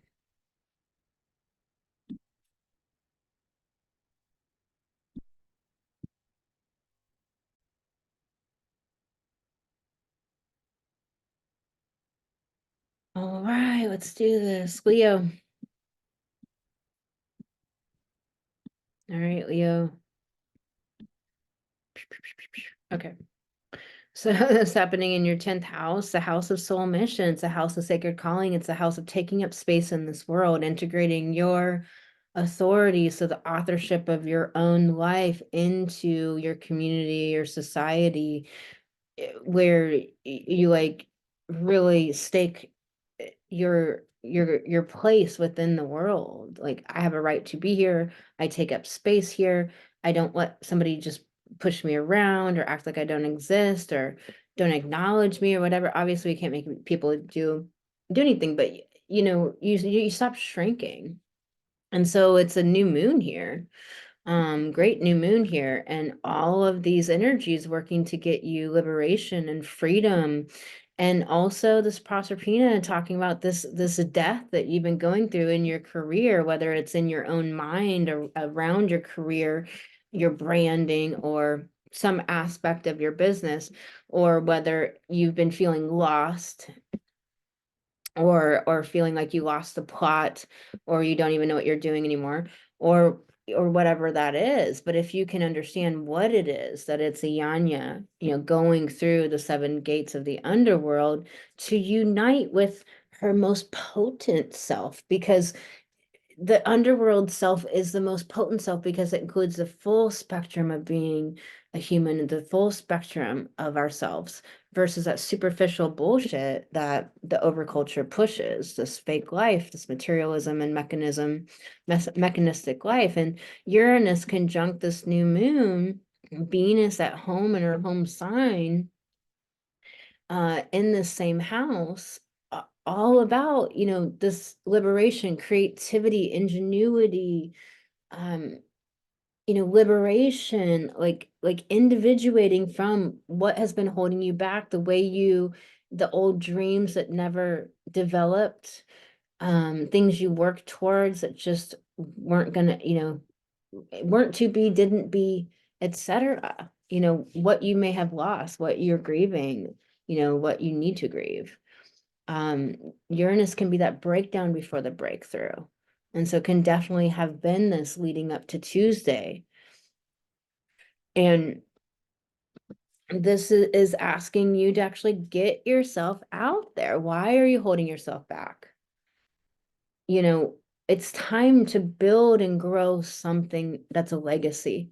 It's time to build and grow something, some form that has this lasting quality to it, this 10th house quality to it. It's time to develop something that is going to leave this legacy long after you're gone. And, the sun rules your sign, the sun in Taurus, this new moon, this rebirth, conjunct Uranus, you know, trauma. There's trauma going down. But it's, how will you ever know your own resourcefulness? Are you trying to do it from other people? Are you trying to do it off other people and not from within your own self? This Urania in your third house is trying to get you to think in a way that's going to create a greater sense of freedom. But if you're thinking in those old ways, it's trying to get you to be creative. It's conjunct Lilith, all about equality in relationships, and all about, reciprocity, and all about not settling, a reclamation of power. So you have to reclaim the power of your own mind, get agency of your own mind. Stop letting your mind puppet you around. Stop letting your brain, of course, is going to tell you stories and tell you false narratives. Are you going to believe it? Are you going to not manage your brain and not learn the skill of mind management? I don't say that it's mindset work, but I don't say the word mindset work because people think mindset work is spiritual bypassing or toxic positivity. That's not mindset work. So if you don't learn the skill of mind management, then you will never be an agency over your own brain. And you've got the South Node going through here until January. It's trying to heal how your brain has not served you, your perceptions, the way you think has not served you, and how your environment hasn't served you, and it's working to help you heal and grow and change all of that. But are you heeding the call? That's the question on that. Let's pull you a card.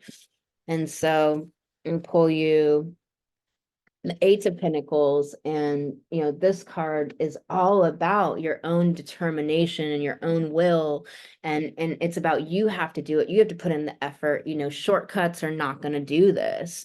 The Eight of Pentacles is earth. It is abundance, and it is, Taurus, it is manifestation, but you have to put it in the work. You have to do that determination. And, very much, it's this perseverance that you become it. The dream that you've been dreaming, you become this dream. And so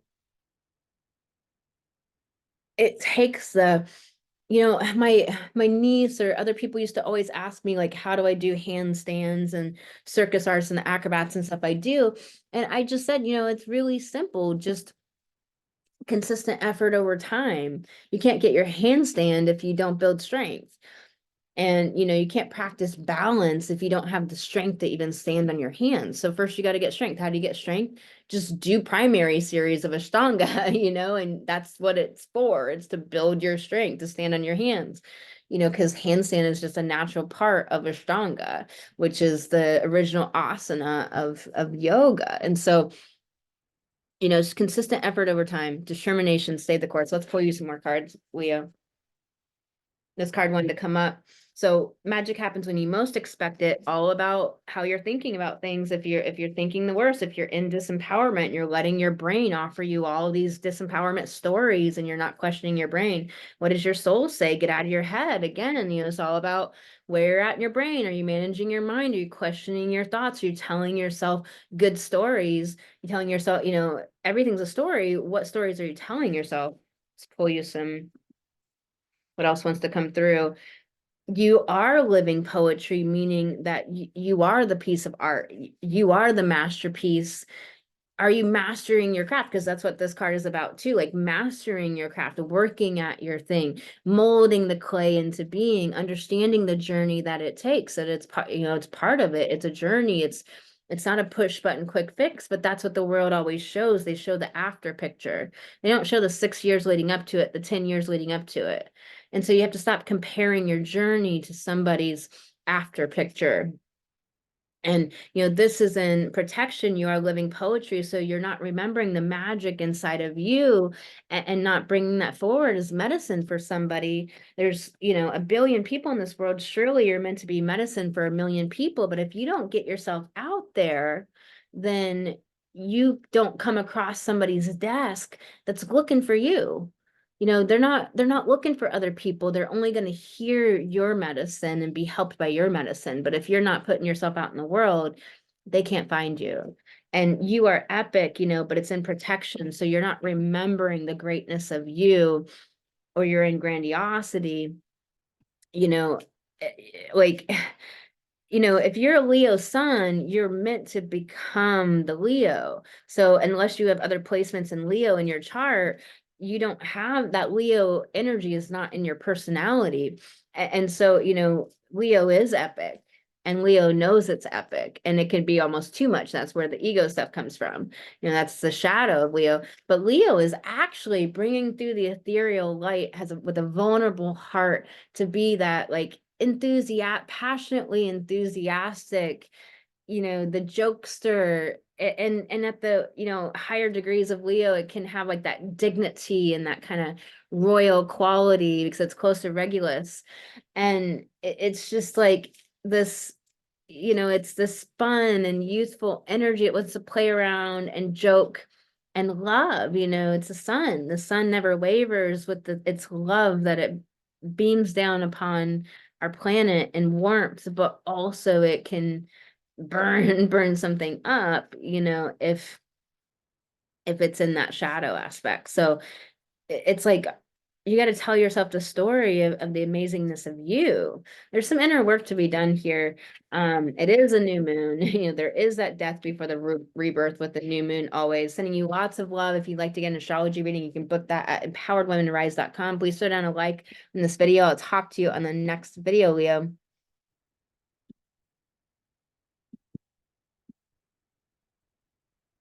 All right, Virgo, what's going down? Ninth house, new moon for you. Mercury and Aries conjunct Chiron in your eighth. So like sexuality, subconscious material from childhood, you know, your relationship, your partnerships, you know, money and resources from other people. So like your clients paying and stuff like that. How you're thinking about it, Mercury is hooked up, you know, conjunct the Chiron, but it's separating, just barely starting to separate. And so it's in a new moon phase, meaning that this is a new cycle. So have you really started a new cycle with the way that you think about all of the things I just said, eighth house issues, did you really heal the wound and do that work?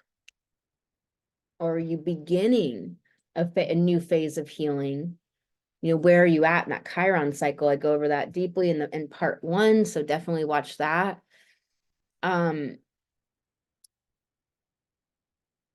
Mercury, the ruler of your sign, is still in shadow until the 13th. So we're still integrating the eclipses.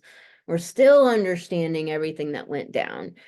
I can, like, for me, I know exactly what all of it was, my Mercury retrograde story, my eclipse stories. I know exactly what they were all about. I was rolling out, I could see it very clearly. I was working, partnering with it. And also I can kind of feel these understandings like rolling in with this Mercury direct shadow that we're in until the 13th of May. So there's much to really process and completely fully understand. Man, I have these fruit flies that are like from my plants, but they won't hang out with the plants. They want to like fly up my freaking nose, man. It's so crazy. Like, dude, I feel like they're like the fairy or something that's trying to like give me this message. And I'm like, no, it's not working. And so this new moon in Taurus and your ninth house, the ninth house of our expertise and where we stand into our expertise, where we are looking to gain greater understanding and connect with higher wisdom and connect with, cosmic law, connect with what is simply a known truth, observable truth, connect with the right brain and what we just know, our intuition. And so there's a rebirth happening with your connection to your intuition and everything I just said. What is that for you? Uranus is trying to individuate you from what was not working. And so it can feel like a breakdown before the breakthrough. Proserpina is reminding you that this is going through the underworld to unite with your more potent self, because without that self, we do lack our depth, because our potent self is the full range of human emotions, the full range of all that we are, all of the parts we often want to act like aren't there, that we think are bad or don't love or other people judge us for, when those are the very things that help us to create knowledge and humility and all the things that led us to evolve. And this house is about wisdom.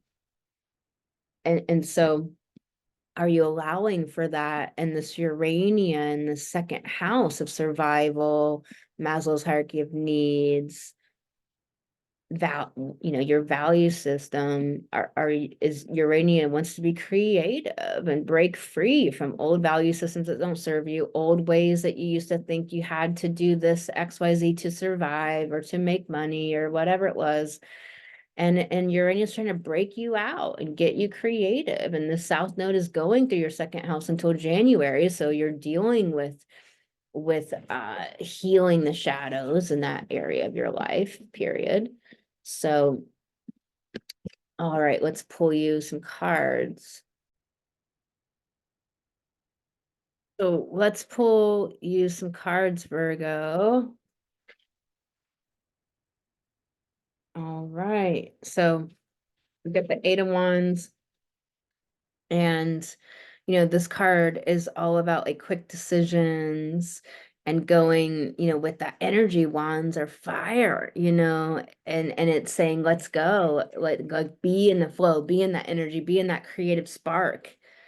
And it's optimism and enthusiasm and it's passion. I mean, just look at the card. It's just all this passion, and you got it upright. And, it's time to be real with your desires and make them real. Face head on what you truly want, and that you're in the energy of swift manifestation, not woo-woo manifestation where like you don't have to take any action. You got to partner with the divine. Okay, you're co-creating together. It's all about flow. It's all about making it happen. And there's a speed here. There's a speed with the Eight of Wands and wands in general, fire energy in general. And so very much, there should really be some positive things coming your way and some resolutions to issues. And let's pull you some more cards.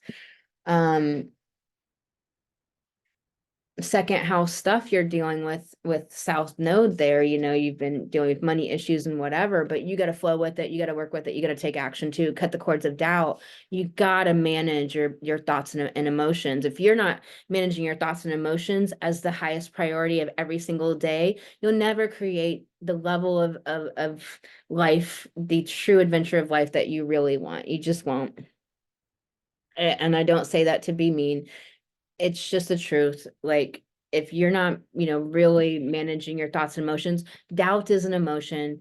You can learn how to be masterful with emotions. I teach all my clients this. They get the opportunity to master their emotions for the rest of their life. So if you're not doing that, then maybe you're creating here. And this is like crazy better than most people around you. But if you're creating here without working on your thoughts and emotions, you actually could be up here. Like working, like if you don't work with your thoughts and emotions, you're just leaving it all on the table, what's possible for you. Accept and receive, and a protection message, what's going down here, Virgo. So, like, gotta allow it to land, gotta allow the good to land. You gotta learn how to take in a compliment. You got to do all of those things. And energy medicine, I do energy medicine. I really got to publish that page on my website. I've been dinking around with it, but I do energy medicine. I don't do it like anyone else. I developed a system with my guides where I use it to get the weird shit that is holding you back. And it's only in that realm. And when you've grown up in this culture, especially as a woman, you haven't really learned how to receive well and to take it in, to take in the good, to take in the compliments. You just haven't learned it. And there's so many different layers of it. It's the mental layer, the emotional layer, the psychic layer. So psychic, it means energetic. So it's just like get some energy medicine, and I'd love to work with you with that. You can reach out to me. And so let's get you a card. Gratitude again, being in that energy. And I love the colors of this card, like being in that energy of appreciation. What you appreciate appreciates, what you don't appreciate depreciates. Like a car when you drive it off the lot, so putting yourself in that attitude of appreciating, like seeing the good around you, even with second house difficulties and all of that, like money difficulties, survival difficulties. But like, you got to remember, Virgo's ruled by Mercury. You're analyzing, like figuring, tabulating, especially if it's your rising sign. It's so like rising signs always hold a lot of shadow. We got to heal that shadow stuff. And so you're analyzing instead of stepping into the energy. Pisces, the opposite sign as you, like being that which you want to create. And so connect to the gratitude, connect to the good, connect to all of the good around you. You got the card of quick resolution, you got the card of fast things happening, but it's almost like a lot of people can't handle overflow. They're like trying to be like, oh, I gotta store it, I gotta file it. What do I do with all of this? And they just stop it. Like, let the overflow and the abundance come in, all of the flood of ideas, all of the things you're channeling through you. That is abundance. Stop shutting down your abundance, okay? And be grateful for it, and don't think you're losing anything. Ideas that are meant to be, they come back around. And so many ideas I have seem amazing in the moment, and they're not really. It's like, whatever. Bravely market your magic. And I think you've gotten this card in a lot of readings. Like, what's going on with the doubt? Like, you gotta dig into that. My clients and I unpack that shit for good and reprogram subconscious beliefs. This is bravely marketing your magic. Get yourself out there. There's 8 billion people on the planet. At least 1 million are meant for you, are going to love you or do love you already. They're fully grown people waiting for you, but you're not putting yourself out there in the world. So you're not coming across their desk, so they can't find you. They can't work with you if they can't find you. They're waiting for you. They're looking for you. but you got to believe in yourself and stop doubting yourself. And then you got to get yourself out there so you land in front of them, where they come across you from a friend mentioning it or a podcast episode or this or that. You got to put yourself out in the world. You got to put yourself everywhere. You know, I'm not saying like be on all social media platforms. That's not what I'm saying. I'm saying get yourself out there. All right. I'm sending you so much love, Virgo. No, and if you'd like to book an astrology reading, you can go to empoweredwomenrise.com. Throw a like down this video.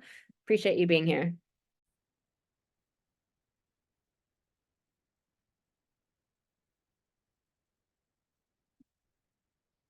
All right, Libra, let's go. 8th house new moon for you is trying to liberate you from all of the old subconscious material that's been holding you down and holding you back and keeping you small. It's trying to liberate you from the sexual places where sexuality is not a celebration and you're not deeply connected to the sacredness with it and having it be this divine communion. This is partnership, like the marriage or the deep intimate partnership, intimacy. This is, you know, you being the healer to others. This is trying to liberate you from your doubt. This is a new moon, so it's all about this new beginning in Taurus, about your money, about sales, about what you're building and growing, and ruled by this Venus here in this 8th house, conjunct Proserpina. Well, Venus is conjunct Pan, about this sense of freedom and fun and sexuality. And then this new moon conjunct Proserpina to remind you that you may be going through an underworld journey. And if you understand and narrate it as such, then everything makes sense. You know what's happening instead of like narrating it as disaster or bad things happening to you. Really makes everything make sense, really makes it all connect. Urania here in your first house of your identity, your character, how you deal with threat, trying to liberate you here, trying to give you creativity and who you see yourself as and how you show up in the world. And your the south node going through your first house until January, this whole identity, the sense of who you are, your branding, how you show up in the world, it's all about healing the shadow of all of this, how you deal with threat, healing that shadow. So a lot going down for you, Libra. So much. Let's pull you a card. All right, Knight of Wands. This is fast-moving energy. It's about being that inspiration. It's about being intoxicated and creative and feeling the flow of energy coming through you and being that light out in the world, being that example. It's this fire energy. Wands is always fire energy. It's the Knight of Wands, and it's happiness and joy and enthusiasm, and like it's making the imagined, stepping into the imagined. The people, what's so funky about the spiritual zeitgeist is that people confuse where you like step into creation and step into the imagined. And you've probably done it at some level before in your life, I hope. And that's really different than this idea of like, oh, we hope and wish and then it'll just happen. No, you have to like be the energy, and that's how you spark the divine to partner with you to make things happen, and you're all working together. So let's pull you some more cards, Libra. Manifesting and doing. It's interesting that what I was saying was coming up, this confusion that people are having over manifesting and creating and hoping and wishing. You got to, partner with the divine and take action. It's what this card's about, period. And like the misunderstandings around it, you want to clear that up. Got inflow with money. It's in an upright position. There's no problems here except for maybe what you're thinking. Libra, is ruled by Venus. Venus is at home in Taurus, the other sign she's at home in and rules. And she's conjunct Pan, sense of freedom and sexuality and creativity. And she is ruling this new moon, in your eighth house of other people's resources and money. So the ruler of your sign is conjunct like a fun, freewheeling, like happy, connected to the flow of life and connected to the music and rhythms of nature and the living world. And so much, very much this vibe, this card, and just creating it and manifesting and making it happen because she's being in that energy. She's being life itself and creating and partnered with the divine. And then the money just flows because you're being that thing. Like people are so inspired, they want to work with you. Creator alchemy, upright, saying, remember, you're the creator. And I talked about that in part 1, stop hoping and wishing, get out of supplication and start being the empowered creator. You are magic. This card has been coming up for so many signs.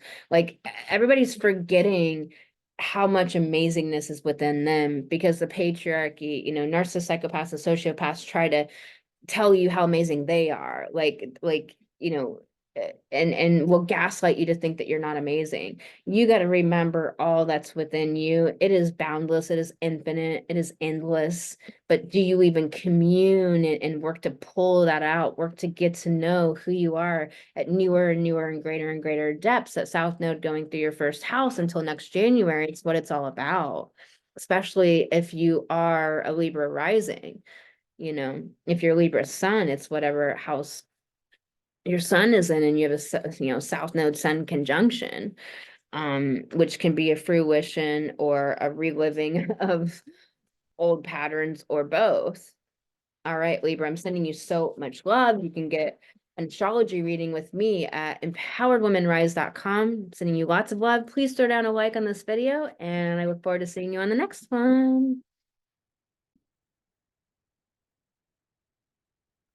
All right, Scorpio. So this is your opposite season, Taurus season. So somewhere in here you have a sun opposition. Scorpios can feel Taurus season to be challenging, and Tauruses can feel Scorpio season to be challenging. Just depends on the person, depends on the rest of your makeup and all of that. But if you know that, it's the opposite polarity of yours. It's the same coin. It's just the opposite side. You live on this side. You don't live on that side. So that side feels uncomfortable. So this new moon for you is in your relationship house, 7th house. And this is trying to individuate you from all of the old relationships or the dynamics within the relationships that no longer serve you, that are holding you back, that are not letting you shine, they're not letting you be in your highest expression. This is healing so much and starting new ways of being for you in relationships, of being yourself. Taurus is self-reliant, it's self-contained, like it's the one that creates its destiny, that builds and grows something. So it's a new beginning. And Uranus here trying to individuate you from relationship dynamics that have held you down and stopped you from shining. And Proserpina here trying to remind you that it's that underworld journey of stripping away what isn't really truly you, that you've been thinking is your identity. And it's that if you know that that's what's going on, you don't narrate the story as like, oh, everything's falling apart. Also, additionally, it's trying to unite you with that most potent part of yourself to bring back your depths.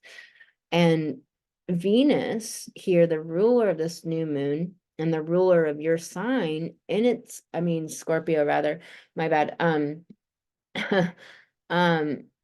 We'll get to the ruler of your sign, but I was thinking Libra. But anyways, Venus here conjunct Pan, all about creativity and sexuality and a sense of freedom, is trying to have fun and trying to just liberate and be creative and be in the flow of life and enjoying the like connection to all that is, and sensing and flowing and being, and out of that analytical, mind dominant, linear, mechanistic way of life. It's trying to free you.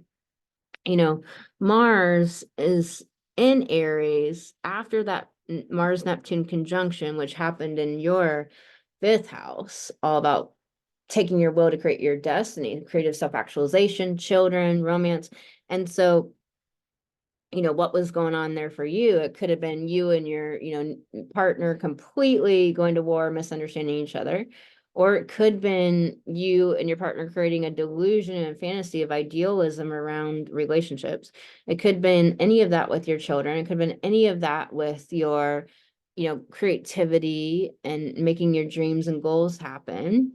So anyways, now Mars is in, I think Mars is in your, Mars is in your sixth house, nearing that conjunction to, the North Node that's going through your sixth house, all about your lifestyle and all about the dynamics of what you want for your work life, what you want for yourself. And so that Mars is in this new moon phase from Neptune's a conjunction that happens every 2 years, and it's newly in your sixth house. And so Mars is moving through here. It's the ruler of your sign, one of the two rulers of your sign, and it's in its home sign. So it's very strong and potent.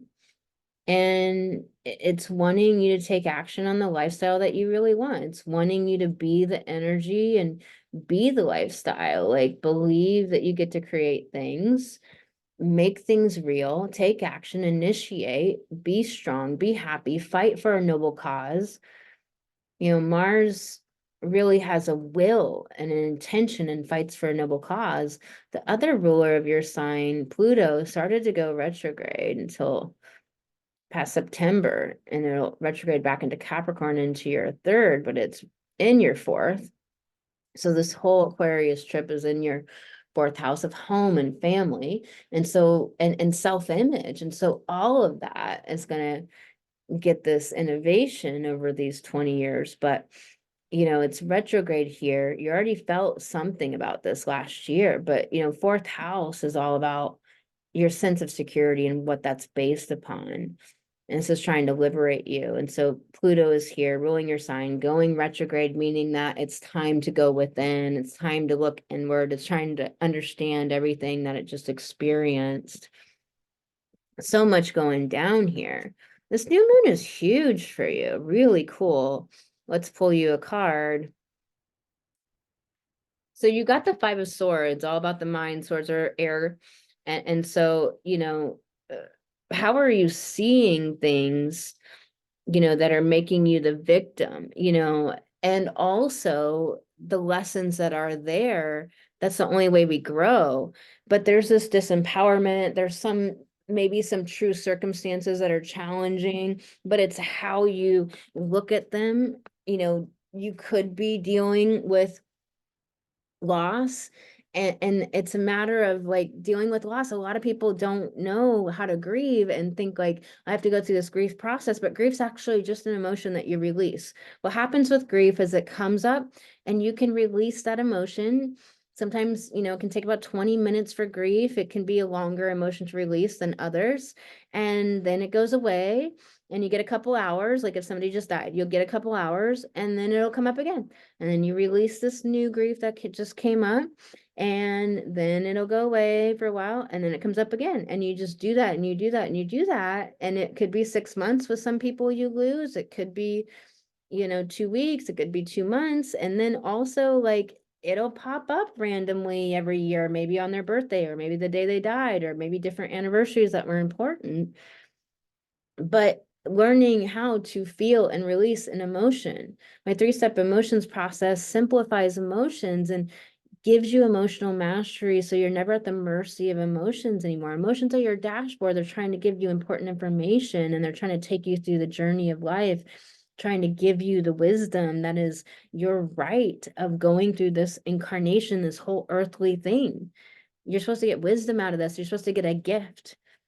Your soul is supposed to get a gift, not your ego. Your soul is supposed to get this gift, but you never get it if you don't learn to feel and release. And so also, um, this card is about building your skills and your confidence. And you're just in that journey with, that new moon being your seventh house here, building your skills and confidence, probably in that area of your life of being in relationships in a new way than you have ever been before, Scorpio. And you got the card Rise. This is kind of a fascinating card. So, it's asking you to step into being the person. Believe you are that. Be it. Be that energy. Show up that way. If you are that person already, how does she show up? How does she think, act, dress, do her schedule, do her life? It's asking you to step up. It's time. Collaboration of souls. So work with people, collaborations are so many things that collaborations could mean, but partnering in some way, like, maybe you have people interview on your show, maybe are a podcaster and you have discussions or panels, maybe you're doing a summit and you're partnering with people, maybe you're doing workshops with people, maybe it's just partnering with the clients that you're here to serve, but collaboration, that can mean a million things. So look into your own life and see what that's meaning for you right now. You are light, but are you remembering that? So it's wanting you to realize that you are the higher divine light. You're infinite. You're connected to the universe. You're connected to the all that is. It's wanting you to tap in, let your soul bring down a bubble of light around you. Let your soul put your boundaries in place, like really tap into the greater truth of who you are. You're not just this earthly bound ego thing. Sacred mirrors and protection. So are you seeing the messages of where you need to look at yourself? Are you lying to yourself? Are you not telling yourself the truth? Are you wanting to avoid looking at things because it feels hard or because you don't feel like you know how to do it? The inner work, some people that I work with have so much resistance because they have this huge story about it, and it literally takes 5-10 minutes each day. If you knew that you could change your physique in 5 to 10 minutes each day, would you do it? Like, yeah. You spend more time wasting your life away in 5 to 10 minutes a day than we do, creating our life. So start creating your life, Scorpio. You got this. Sending you lots of love. If you like to book an astrology reading with me, you can do that at empoweredwomenrise.com. Throw down a like on this video. Appreciate ya. See you next time.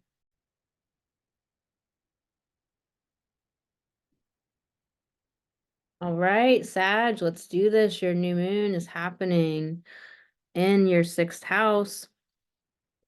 It's all about your lifestyle and healing in your body, your health, what's going on for you. It's a new beginning here, but it's in Taurus, all about the body and all about your energy and survival and stress and money and those types of things. And so with your lifestyle, with your day-to-day work, are you in lack? Are you in abundance? Are you in believing in yourself? Are you in doubt?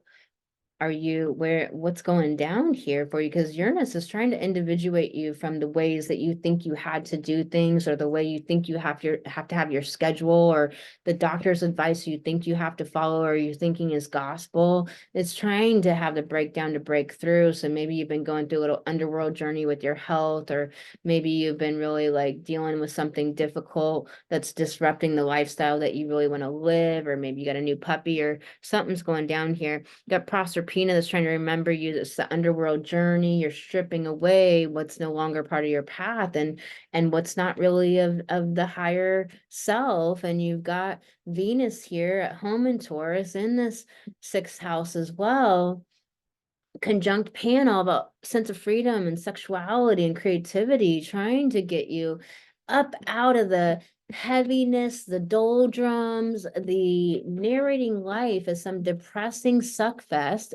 Yes, it can be hard, but are you putting yourself in the energy every single day of who you want to be, of how you want to show up in the world, and how you want people to see you? Are you believing in yourself? Are you believing in your clients? Are you believing in what you offer in your business? You know, are you really being the inspired XYZ that you are here to be?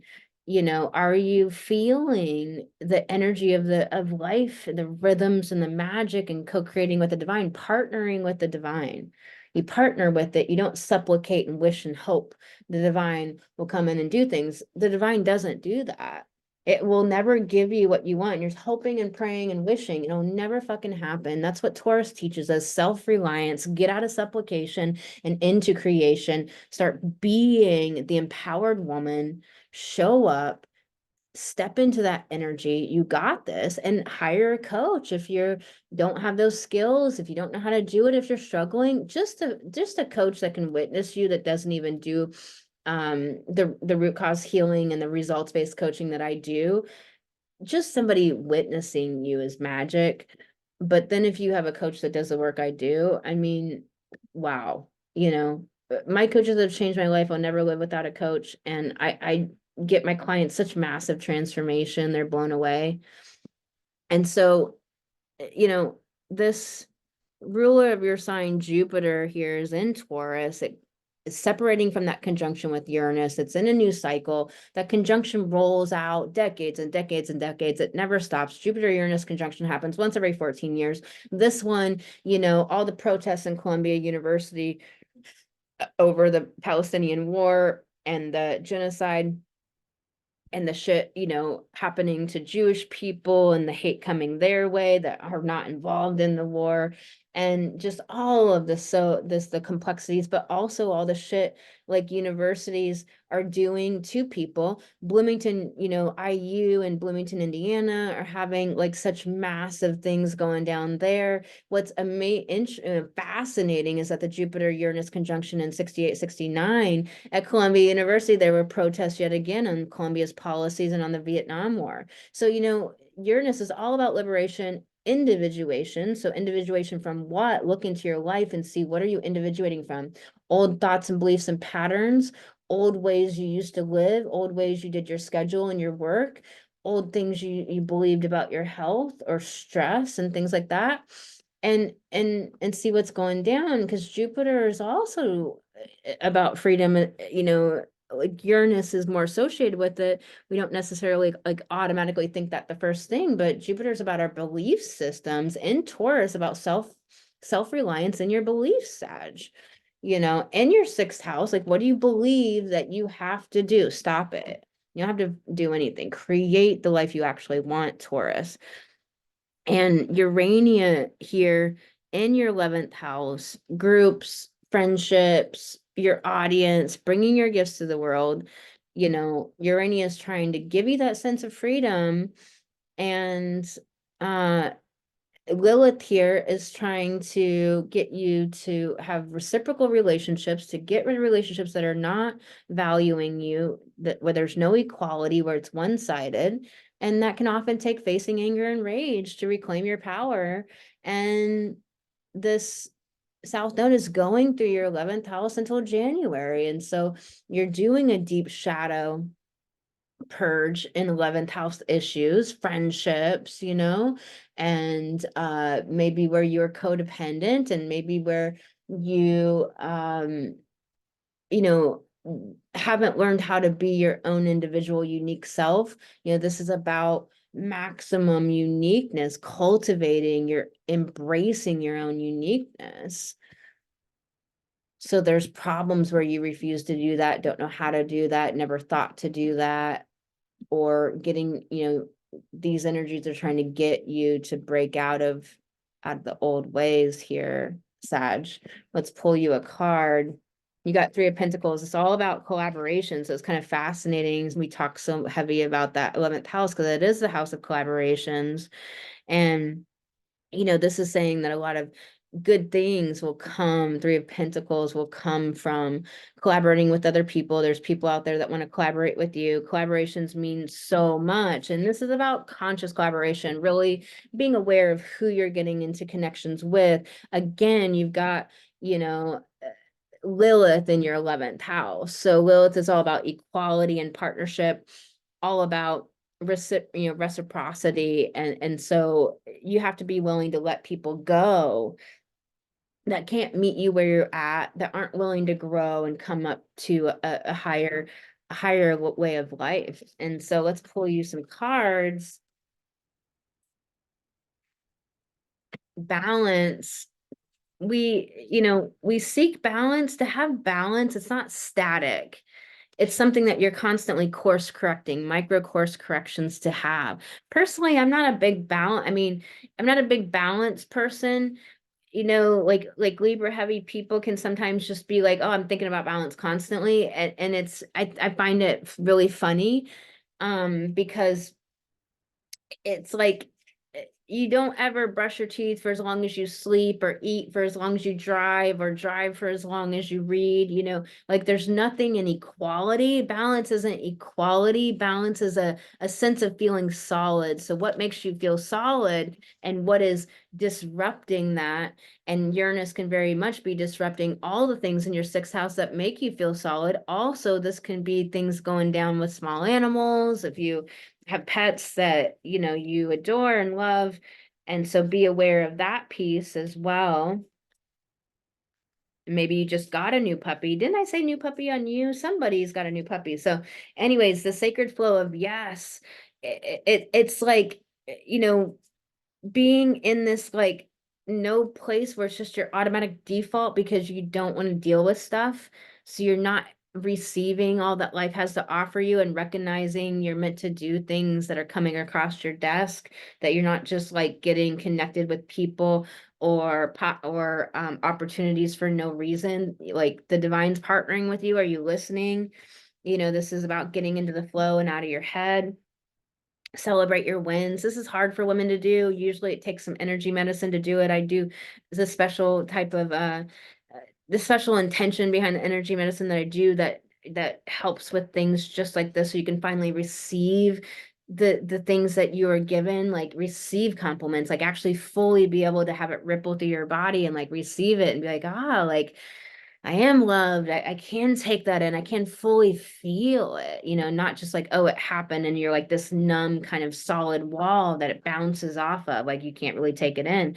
It requires some energy medicine. I do exactly that. You can get in touch with me if you want to talk about booking a session, but otherwise celebrate your win however you can, if that's with a cupcake, or if that's with like buying yourself that book you've been wanting, or if that's just like giving yourself some extra downtime to go putter around, or giving yourself a night out, or I don't know, those aren't the best examples because I consider those kind of like non-negotiables, but little treats, whatever it is for you, find a way to tell yourself that you did amazing and to recognize it. I'll tell you, this is something I'm working on. I don't find it that easy. The energy medicine has really helped, but a lot of us are working on that. Feed your artist. So, go paint and draw and dance and twirl and, discover, get curious, peruse bookstores and different shops, and just take yourself out on a soul, like an artist date, where you just go do weird things and different things and unique things, and stimulate the magic, stimulate that connection to the joy of life, and feed your very flow river of energy that creates, the magic that you bring to the world. You got to always be nourishing that, nourish that, and connect to that, and love yourself and give back in, feed yourself, whether it's good podcasts or books, or unique information, or just like great conversations with friends, but like feed back into your own beautiful river of creativity. All right, Sag, sending you lots of love. You'd like to go book an astrology reading, you can go to empoweredwomenrise.com, links below. Please throw down a like on this video, share it with a friend. I'll see you next time. Right, let's pull No, it's not right.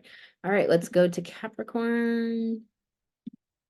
Let's do this. All right, Capricorn, new moon happening for you in your fifth house. And Cap, the ruler of your sign, Saturn, is over here in Pisces, gonna go retrograde in June in your third house of your mind. So Saturn's trying to mature you around the way you think, perceive, understand, and so forth. It's trying to get you to become responsible for your thoughts and stop being in the back seat of your own, mind's car, and instead put your mind in the back seat in the car seat, and you become an agency of your own mind by managing your thoughts. I teach my clients how to do just this, thinking deliberately, not letting your brain puppet you around and tell you bullshit stories and get you into victimhood and all of this kind of like heavier energy. Take back control of your mind, and Saturn's here to help you do just that. So this new moon for you in this fifth house, all about taking your will to create your destiny. What does that mean? It means accomplishing your goals. You are the creator. Do you believe you're the creator? Like, that's such a great first question with this. Like, do you believe you're the creator? Like, do you?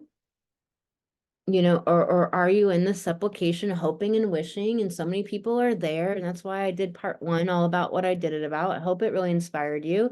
Hope you throw down a like on this video. I'm really seeing a lot of things in the collective right now. I did this video just for everyone that I'm seeing dealing with exactly these things, and just want to really inspire and encourage you to step into that creator space. This is a new moon, so it's a new beginning. It's a new vision. It's creating, and so it's wanting you to be self-reliant and shaping your dreams into realities. But you got to believe that. You got to show up in the energy of who you want to be and how you want others to see you, and the transformation you give your clients. You got to show up in that energy. You got to partner with the divine instead of being in the supplication, hoping, wishing, praying with the divine. You got to be in partnership with it. Give the divine places to help you. If you don't go put yourself out there, the divine can't match you up with great opportunities and people and clients and all the things.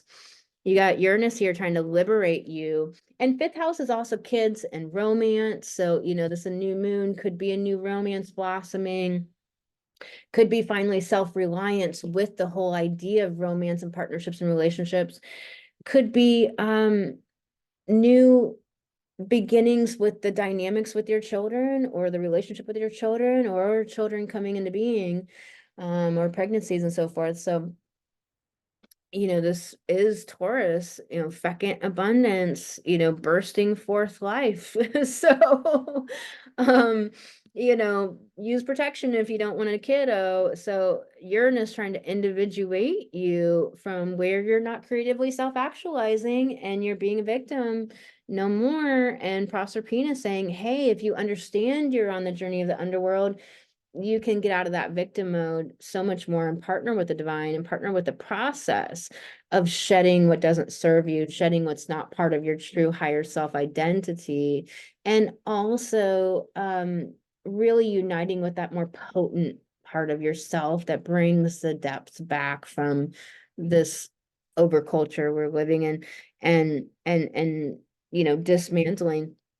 And Venus at home in her sign, conjunct Pan, all about sexuality and music and creativity and dancing and being in the river of flow with life itself and the crickets. And, it's like all of the natural sounds of the world are, it's band, and it's music, and it's dancing to life, and in that fecund abundance and flowing and creating and being and loving, and it's being an inspiration. So understanding this Urania here is trying to also give you that sense of freedom and creativity and innovation, get you up out of all the stuck places when it comes to your business and integrating yourself into society and into the world. And what that means is like believing you have something to offer, believing you matter, believing you have medicine to give the people. No, it's not everyone. It's your million people. There's a million people you're meant to affect, let's just say. There's 8 billion people in the world.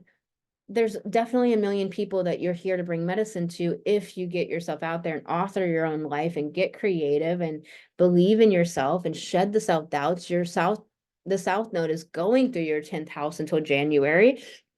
And so that is shedding all the shadows and going through all the shit and all of the, the issues around this very area of your life, your soul mission, your sacred calling, integrating yourself into the world and taking up space and real estate and believing in yourself and all of that. So if you like to book an astrology reading, you can come do that with me at Empowered Women Rise. The link is below. I'm going to pull you a card and pull you some cards, Capricorn, and we can go over all that stuff. You got the Page of Wands, fast energy, enthusiastic, passionate, believes in itself.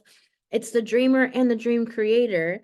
It's spontaneous and passionate and ignites the flames of its passion. It works on its gifts and its talents. It works to master them. It works to get better at them. It's working on a craft. This could be bringing in a new talent or skill that you're working on. It's just this energy of like, new imagination flooding in, new creative force and life force. The wands are fire. It's life force energy, new creativity and sparks and passion and joy. I mean, just look at the card and at her just delight and pleasure and full presence in the whole adventure of what she's doing. She's dancing and doing this like rhythmic dancing with this baton and some sort of circus artistry or something. Like she's just fully living each movement, and she's not self-conscious, she's self-possessed, she's fully in the moment and present. Let's pull you some more cards, Capricorn.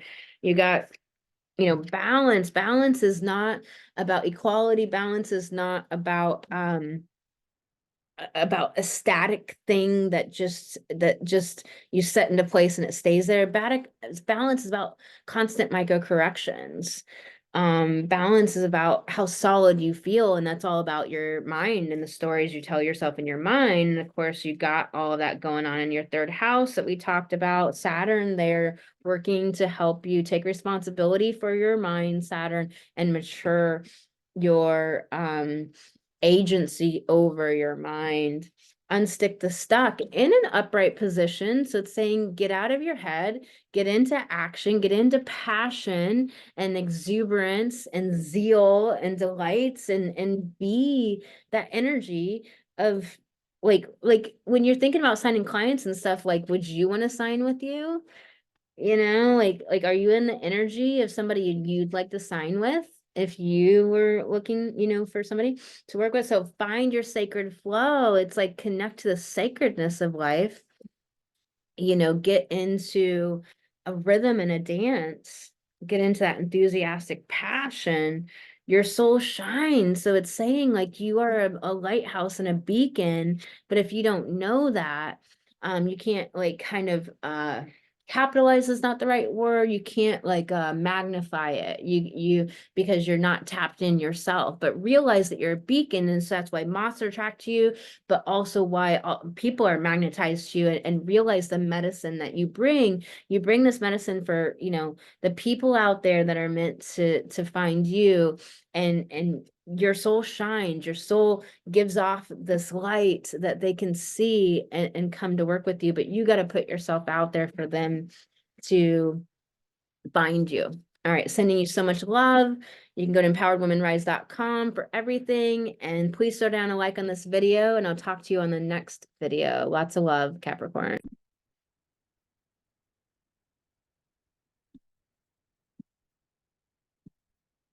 I'm having cards flying at me. It's interesting, Aquarius. It's on your reading too.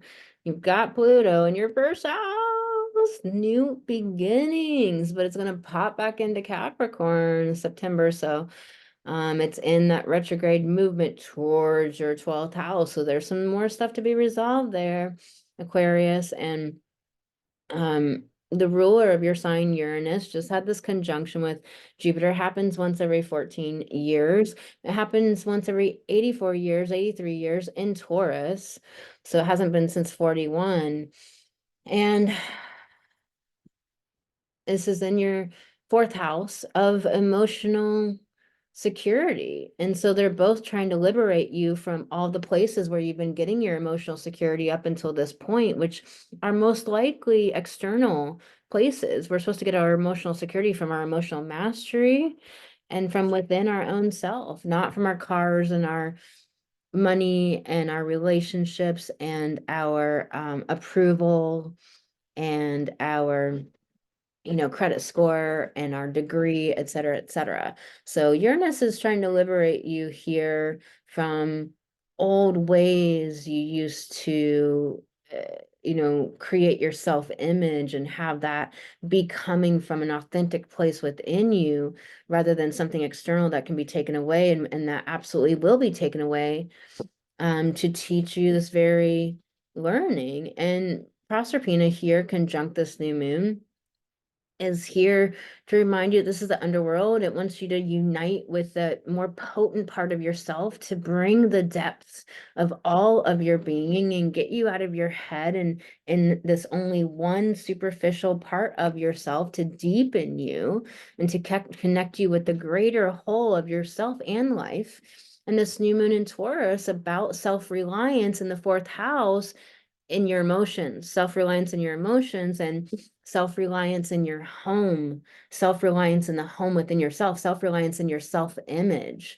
And so these are new adventures in a way for you, because this hasn't happened for a year and it's a new year in this area of your life, but also with Uranus being here, this is a whole new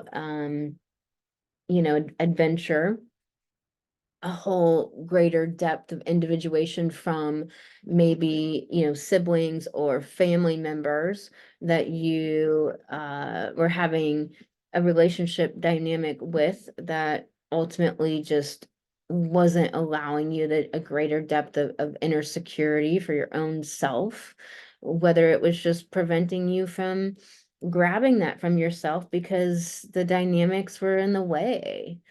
And so Venus at home in Taurus, conjunct Pan, that creativity, sexuality, fun, music, musicality, and a sense of freedom.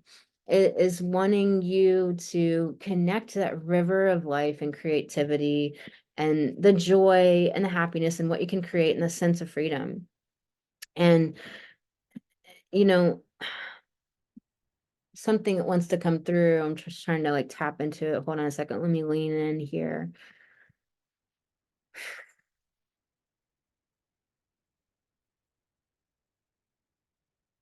Uranus is wanting you to know a greater depth of yourself than you even knew was possible. This Urania here is this creativity and ingenuity, and it's in your ninth house of travel abroad or traveling in your mind, but either way, this expansion of intellect, knowledge, wisdom meaning from experience, because that's the only way you actually learn. And so the South Node is going through here, having you until January been learning this lesson of,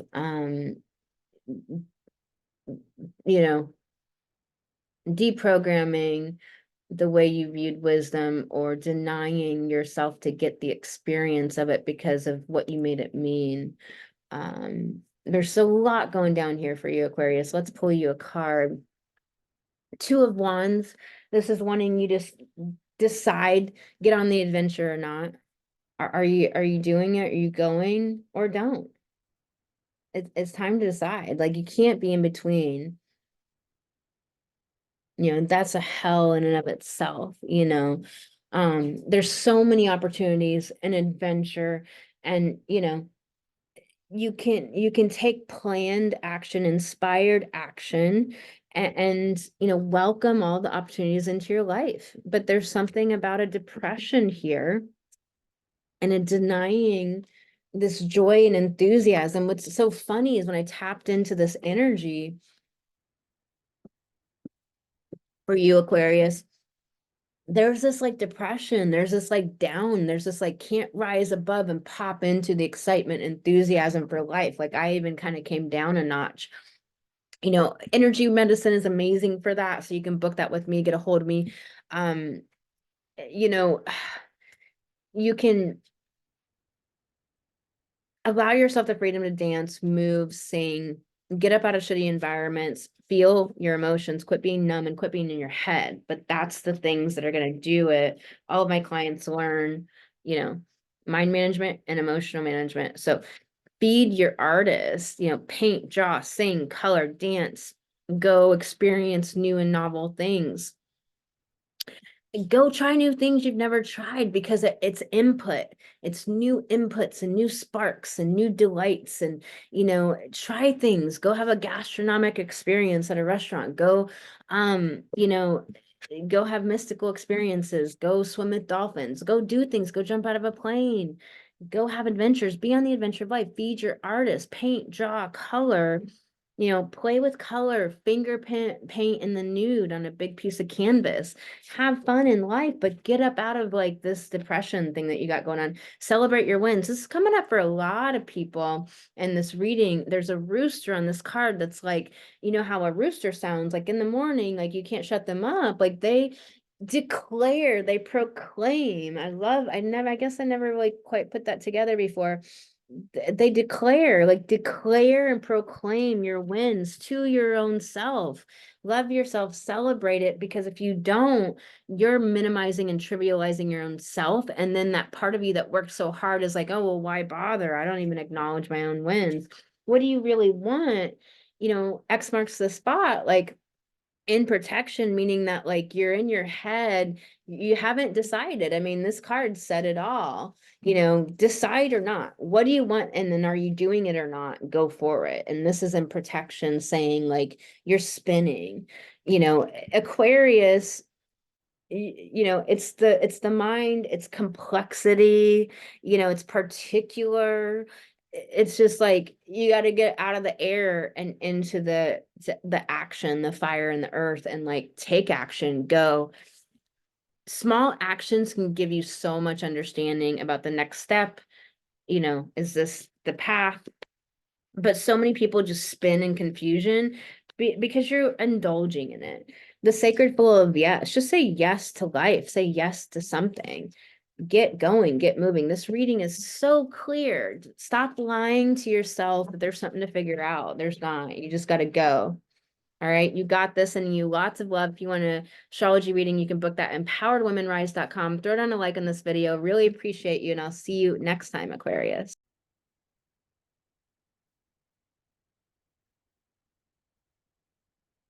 All right, Pisces. So the ruler of your sign, Jupiter, is breaking away from that Neptune-Jupiter conjunction, 24 degrees Taurus, in your third house of the mind. So expanding everything that you think, believe, perceive, understand, or misperceive, false stories, not great beliefs, self-doubt, all those types of things. Jupiter magnifies anything it touches, it intensifies. So it's been here in your third house, but with that conjunction, it really just like blew that shit up. And new cycle, new 14-year cycle. So new 14-year and new like 83, 84-year cycle here. You may or may not live, to complete the 83, 84-year one, depending on your age and stress and beliefs and all that. But what is this like? Think about this new 14-year cycle for you in your mind. Are you starting the new cycle? Are you taking agency and control over your mind and over your beliefs? You know, Jupiter's beliefs, Jupiter's generosity, Jupiter is abundance and wants to understand and exploration and just this insatiable desire to understand. And so, you know, um in that third house. So, you know, this is what's going on for you. Neptune at the 29-degree mark in that wide orb sextile to this new moon, and in Jupiter in that applying sextile to Neptune. You know, Jupiter is going to expand Neptune energy. So that could be confusion, disillusionment, meaninglessness, despair, victimhood, or it could be dreams and imagination and vision and stepping into that energy to make it happen. So you get to decide, but Jupiter's in that applying sextile to Neptune. With Neptune, just because it's a sextile doesn't mean it's good. You have to reach for the breakthrough with this. So Uranus also, but Jupiter rules your sign. And Neptune rules your sign. So the two rulers of your sign are in this applying sextile. Okay, you get to decide what it is. It's in your first, third house. So your character, who you are, your identity, how you deal with threat. Pisces rising can deal with threat with victimhood and escapism.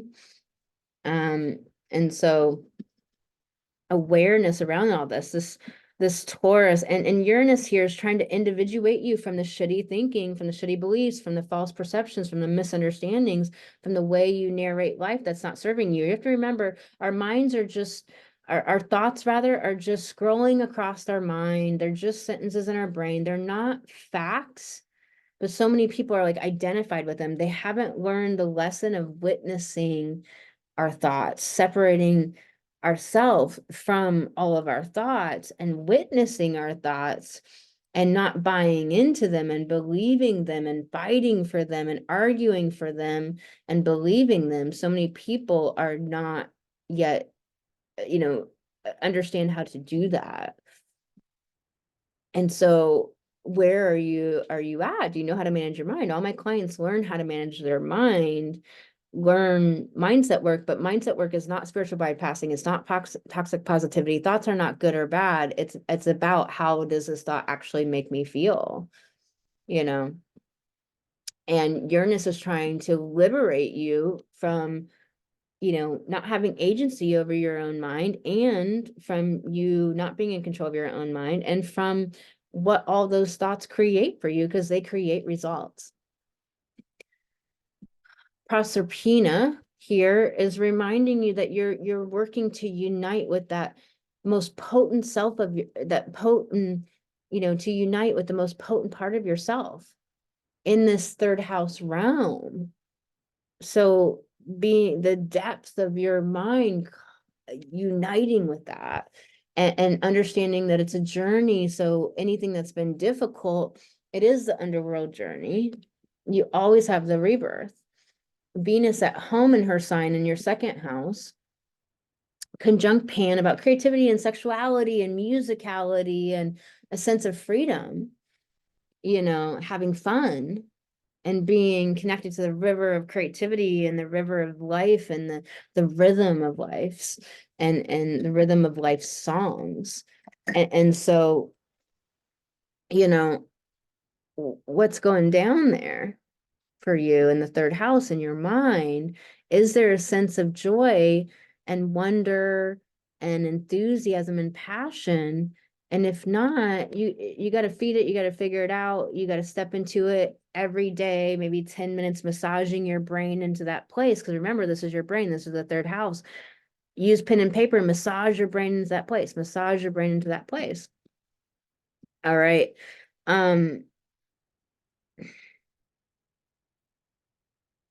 Urania here in your eighth house, trying to get you like this greater, you know, creativity and innovation and your sexuality and your connection to other people's resources, so clients, and your subconscious material, your depth within your own self, your own psychology, like there's trying to be a greater sense of freedom from what's been holding you back in the subconscious material. You've got the South Node going through here until January. And so this is the lessons of the South Node for you.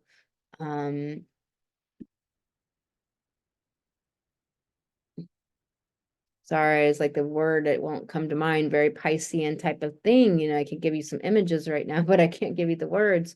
This South Node is working to heal the shadows in this area of your life, whatever that is for you. And it's a Libra, so it's working through all of the enmeshed areas that aren't serving you, the codependencies. And that can be codependencies on your orientation to sexuality, your orientation to your own subconscious wounds from childhood, your orientation to things. So it could be a codependency. And, we have to look at things in unique ways to really understand what it is for us and how to apply it to our own life. If you'd like to book an astrology reading, you can do that at empoweredwomanrise.com. When we pull you a card and cards, Pisces. So the wheel, about upcycling, about new cycles happening, about bursting forth with new energies, about transformative fate going down, about letting the helpful energies expand into your experience.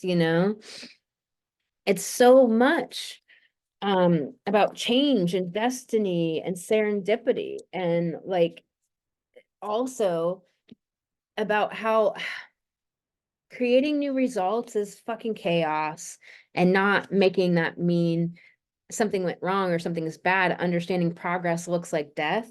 You are magic. You got to understand the magical being that you are and love her and step into her energy and just just love her up. Love her up like you would ever want someone else to love her up. Inflow with money, yes. Just say yes. Be that energy. If you don't know how to do that, that's what I help my clients do, make 300K in your soul mission. So, step into that energy, be that, and it takes root cause healing. That's what I do with my clients. Soul on fire, be that soul on fire, be in your soul mission, have a mission, have a driver. Sometimes when my bigger mission is just too intangible, or it's not seeming like I'm making progress with it every day because it's a bigger scope thing. Pisces is great at seeing the gestalt. I go down to what benefits, what ways I can help humanity at a very person to person everyday level, and I do things in my business there to be that, to help feed my fire and feed my energy and my business and my passionate enthusiasm and creativity. Success and transformation and protection. You have to remember you're in a transformation. So this card is always not realizing you're in a transformation and forgetting that. And then just sometimes getting into that disempowerment of that it's so hard. It is fucking hard. You're in a transformation though. So the very nature of a transformation means there's success, there's light on the other side of the journey. And this being in protection message, just this whole reframe, remember, it's all third house shit for you. This whole reframe itself is what's going to really pop you out to the other side. Okay. You got the wheel, Pisces. Things are good. It's a matter of that third house. Okay, this is exactly what I do with my clients. Come book a free discovery call at empoweredwomanrise.com if you want to work with me in a 6-month coaching program. And you can book an astrology reading there as well, or find out about the podcast, etc. Sending you so much love. And to everyone, sending you so much love. All the goodness coming your way. Subscribe to the channel. Add a like or a comment. I'd really love to see what you have to say. And the likes help the algorithms. Really appreciate you being here. So if you got anything out of this video, please throw down the like, throw that love back. We'll just keep this synergy going. I'll bring the love, you bring the love back, and we'll keep it going. Sending you lots of love. We'll talk to you soon.